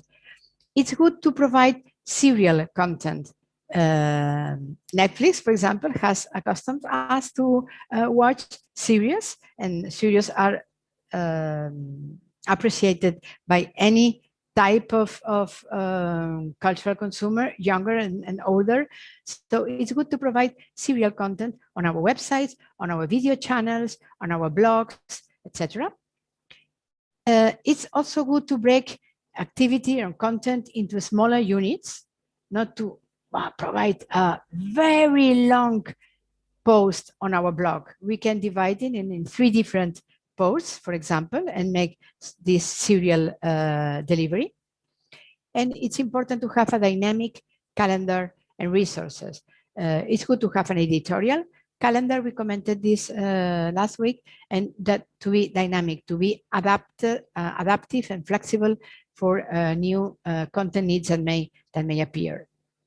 And my personal lessons learned, I ran 2 museums website renovations. The first one was at the Picasso Museum in Barcelona, and the second one was at the National Museum of Art of Catalonia, which I just shared. And I learned that sometimes it's difficult to get the involvement of your colleagues, because everybody is overworked and they don't have the time to dedicate to think about the new museum website. And then I realized that it was much more effective to get cooperation in face-to-face meetings, much better than in general meetings. In general meetings, usually people complain, but they are not really proactive, or they offer really innovative ideas. Those arise in the most personal meetings. And then you need to be pragmatic, and you want to get everybody on board. So take the most out of the most cooperative people, and don't worry about the others. They will come. Because once you have launched the website, then is when you get the bigger engagement in providing content of ideas, because they see the result, they are happy with the result, and they see the possibilities much better and much easier way than just thinking. And then when they see the results, they think, oh, well, my department is working on that project. This could be very interesting for the website. So once you have launched, you get easier help and engagement by your colleagues. One thing I would recommend is to get in contact with the Pratt Institute in the UK. They run museum studies and design studies, and they offer for organizations the possibility that their students of the master make a project based on your museum's needs. And for example, they have several about museum websites renovation. And I've made some screenshots here. This is one made from a student. They run user research, a sitemap revision, competitive reviews. They develop wireframes and prototypes for the museum. So at no cost for the museum, if you have scarce resources, this can be very helpful and useful to have very good students developing very good projects for your website. Of course, then they run just a prototype. It's an academic research and project. But then you have here a user research that maybe you have not the means to run, and then you have people thinking about your website structure and then made very good proposals. I have made some different screenshots from different projects. They improve the information architecture, they improve the discovery, and they enrich with new functions. So they bring new ideas to your website that you may not have thought of. And this is another one. This is about a library and the findings and all the things that you that they discovered about the website of the library, the weak points and the things to be improved. Okay, so I really recommend to go in contact with this Pratt Institute. And this is another one. And they detected some problems and they proposed some solutions. For the desktop disconnect, they have some streamlined login process, and this is about a library. And for, well, the mobile navigation was not that intuitive, so they make some proposals to improve the mobile navigation, etc. And that's another one. So for some problems, this was overwhelming as our first graphic design proposal. It's overwhelming, too much content here. And so they propose some simplification solutions, also some visualization solutions. A few words about the CEO is the search engine optimization. In few words is how Google and other search engines find your content, and most important, how they visualize your content to the public. So you need to have in mind some of the requirements to be upgraded on the search engine page results. Google algorithms are secret, but they share some of the principles. And at the end, as with accessibility, I think that the CEO-oriented improvements we make for our website, in fact, represent improvements for our users, because we make our website better structure with a better design, adapted to mobile. That's a first compulsory requirement for Google, that websites are mobile adapted, that are responsive. Link building, as we were commenting before, is also a good element for the Google results and also for your users. So it's important. And it's also important to know why the users come to our website. Sorry. Some US museums run a survey, just a one question survey.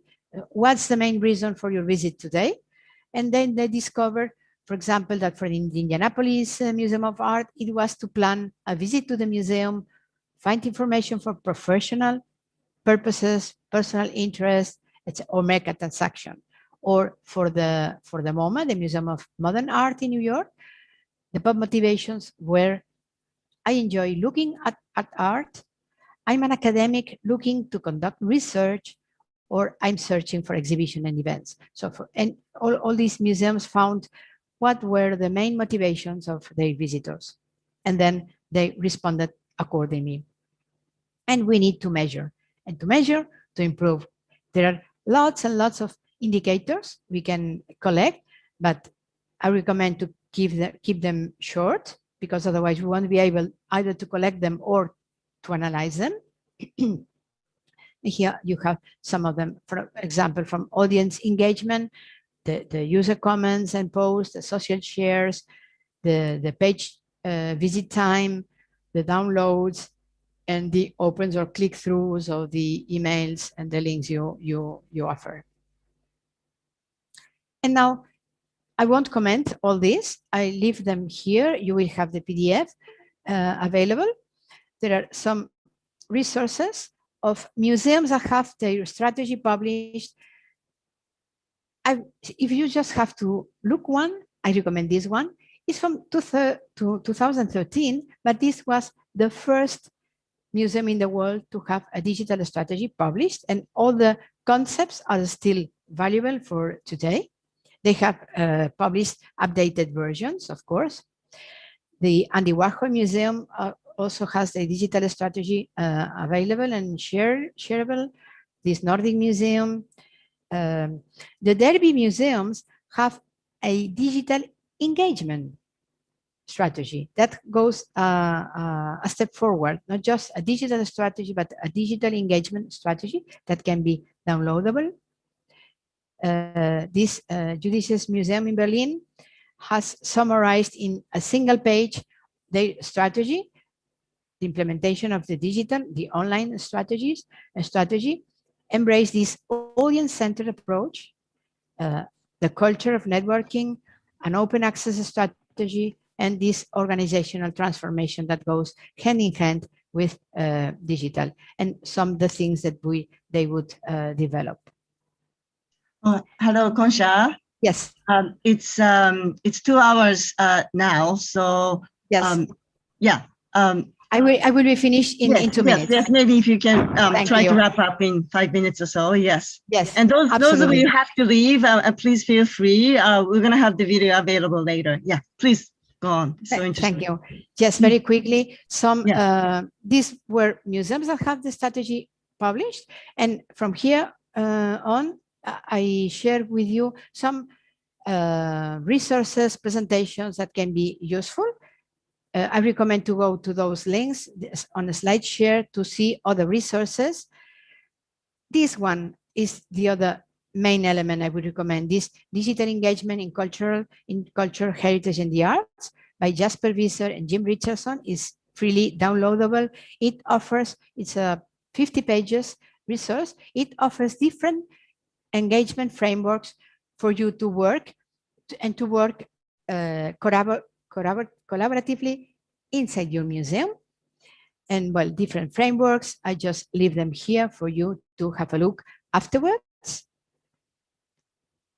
And this is my checklist, my digital strategy checklist. It comes in 4 slides, and then for each of the steps of the digital strategy, you can have, if you have maybe made the research, made the SWOT, and you can just tick all the steps that you have accomplished about content, channels, tools, etc.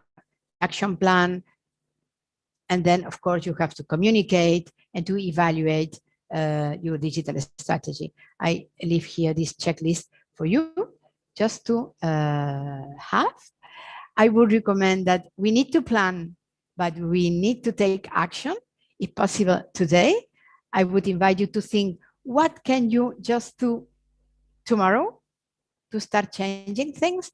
Or what can you do in 3 months' time, in 6 months' time, but start to take action, if possible, today. And as wrapping, as I was asked, we have been commenting, but I think museums need to enrich the digital interpretation, both online and inside the museum, inside the galleries. We need to provide digital interpretation for those visitors wanting to have a different experience and go deeper into content.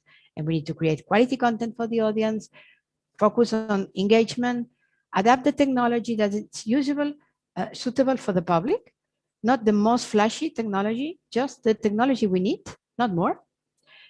The internal cooperation is very much needed, and we need to invest in improving the digital skills of our team. And I think, as a final thought, museums are not neutral. Museums cannot be neutral. There are many, many issues that need to be confronted. Injustice, violence, war, conflicts. Museums cannot be neutral. And I think that at the end, shouldn't all museums, any kind of museums, be museums for peace? I leave it here. Thank you very much. Arigato. If any one of you has any question, I will be here still a couple of minutes. Thank you very much for your attention. Arigato. Thank you. Thank you, Gonsha. There's just so much material, and I have a list of my own questions, but I would like to open the floor first, for anyone who may have a question.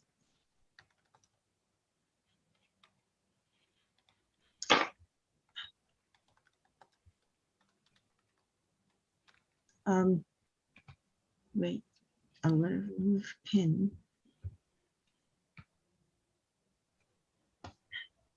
Anyone has question? No? Maybe I can ask my questions. Of course, please. Am I missing anyone? No. Okay. Well, I'm very excited, hearing your presentation. I just want to get to work as soon as possible. It's very exciting. A few questions I had. Maybe I'll ask this first. There was this card sorting exercise that one museum invited all the stakeholders to do. Is there any tool to do this online, do you think? Can we? Because we can't simply get together like that. I thought it was very useful activity. Yeah. I would think that it probably exists. I don't know now any such tool. It surely exists. I will try to find out, and I can email you.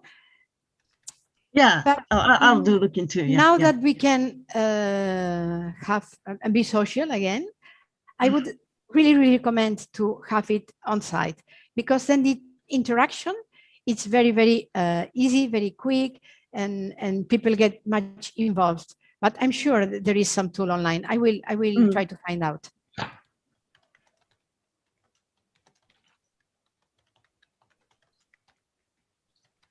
Okay, thank you. There's something on the chat box. Are all museums for peace? Oh yeah. Not. I would say not yet, but I think that they should. For example, art museums in United States, many of them have positioned very clearly around this topic about Black Lives Matter. So many museums have reacted to that. And for example, yesterday was the LGBTQI Day, and many museums participated on that. So yes, I think all museums, any museum around the world, should be a museum for peace, besides your network. But yes, absolutely, museums cannot be neutral. Cannot be neutral. There are too many conflicts out there.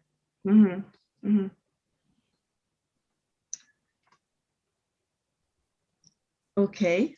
Is there anything else? I have one more actually, if you don't mind. Please. Yes.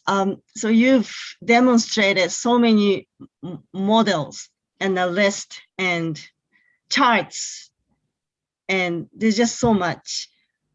And I feel like, I don't know where to start. And sometimes I think some people have different learning styles.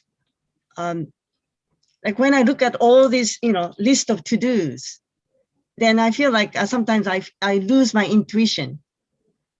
Like I lose track of my thoughts.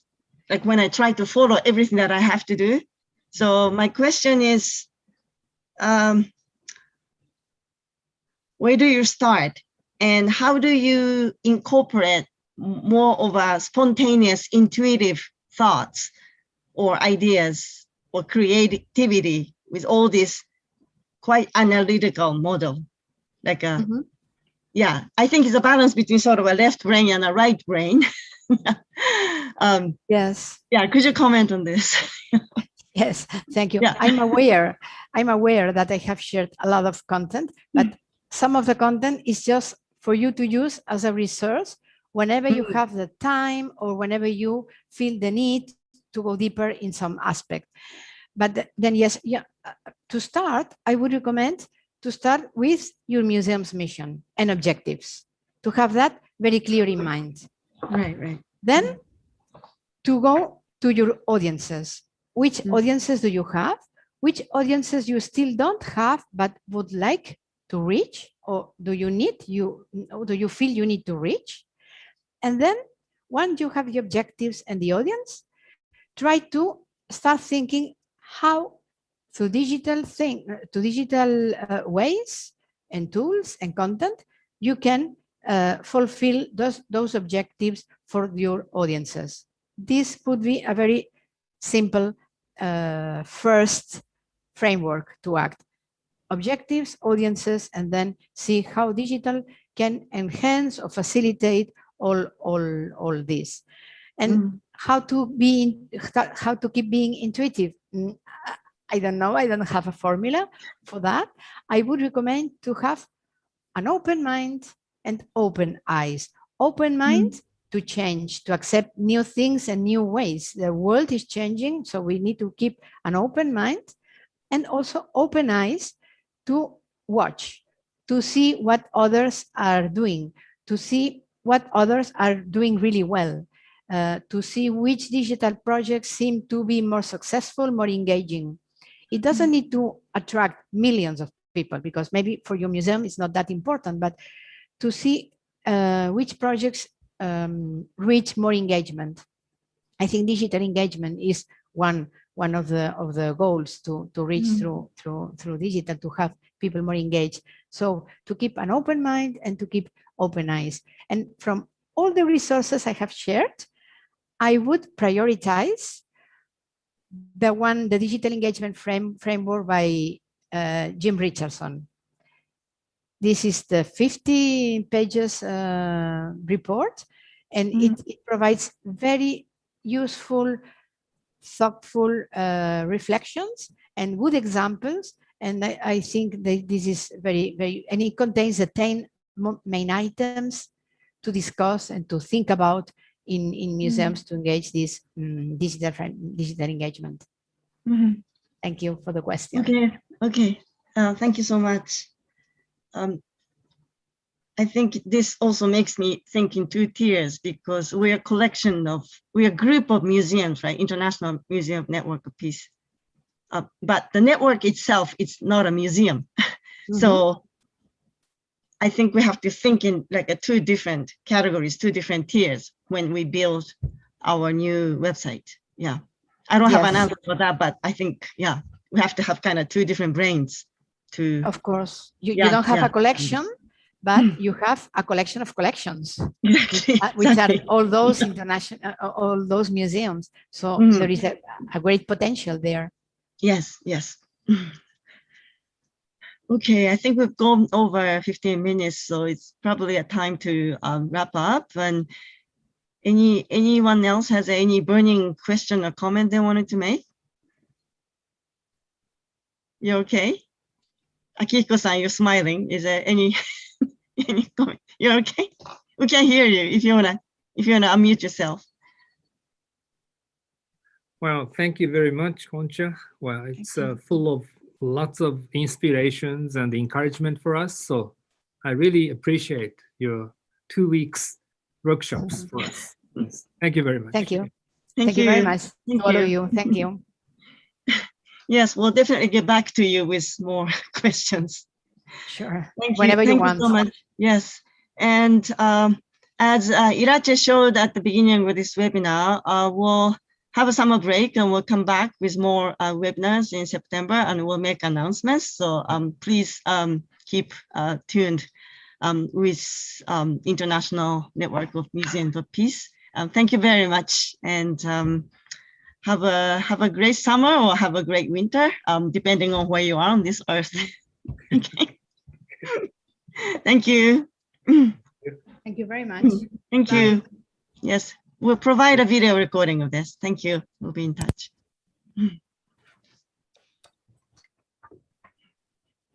Thank you. Okay, I'm gonna stop recording.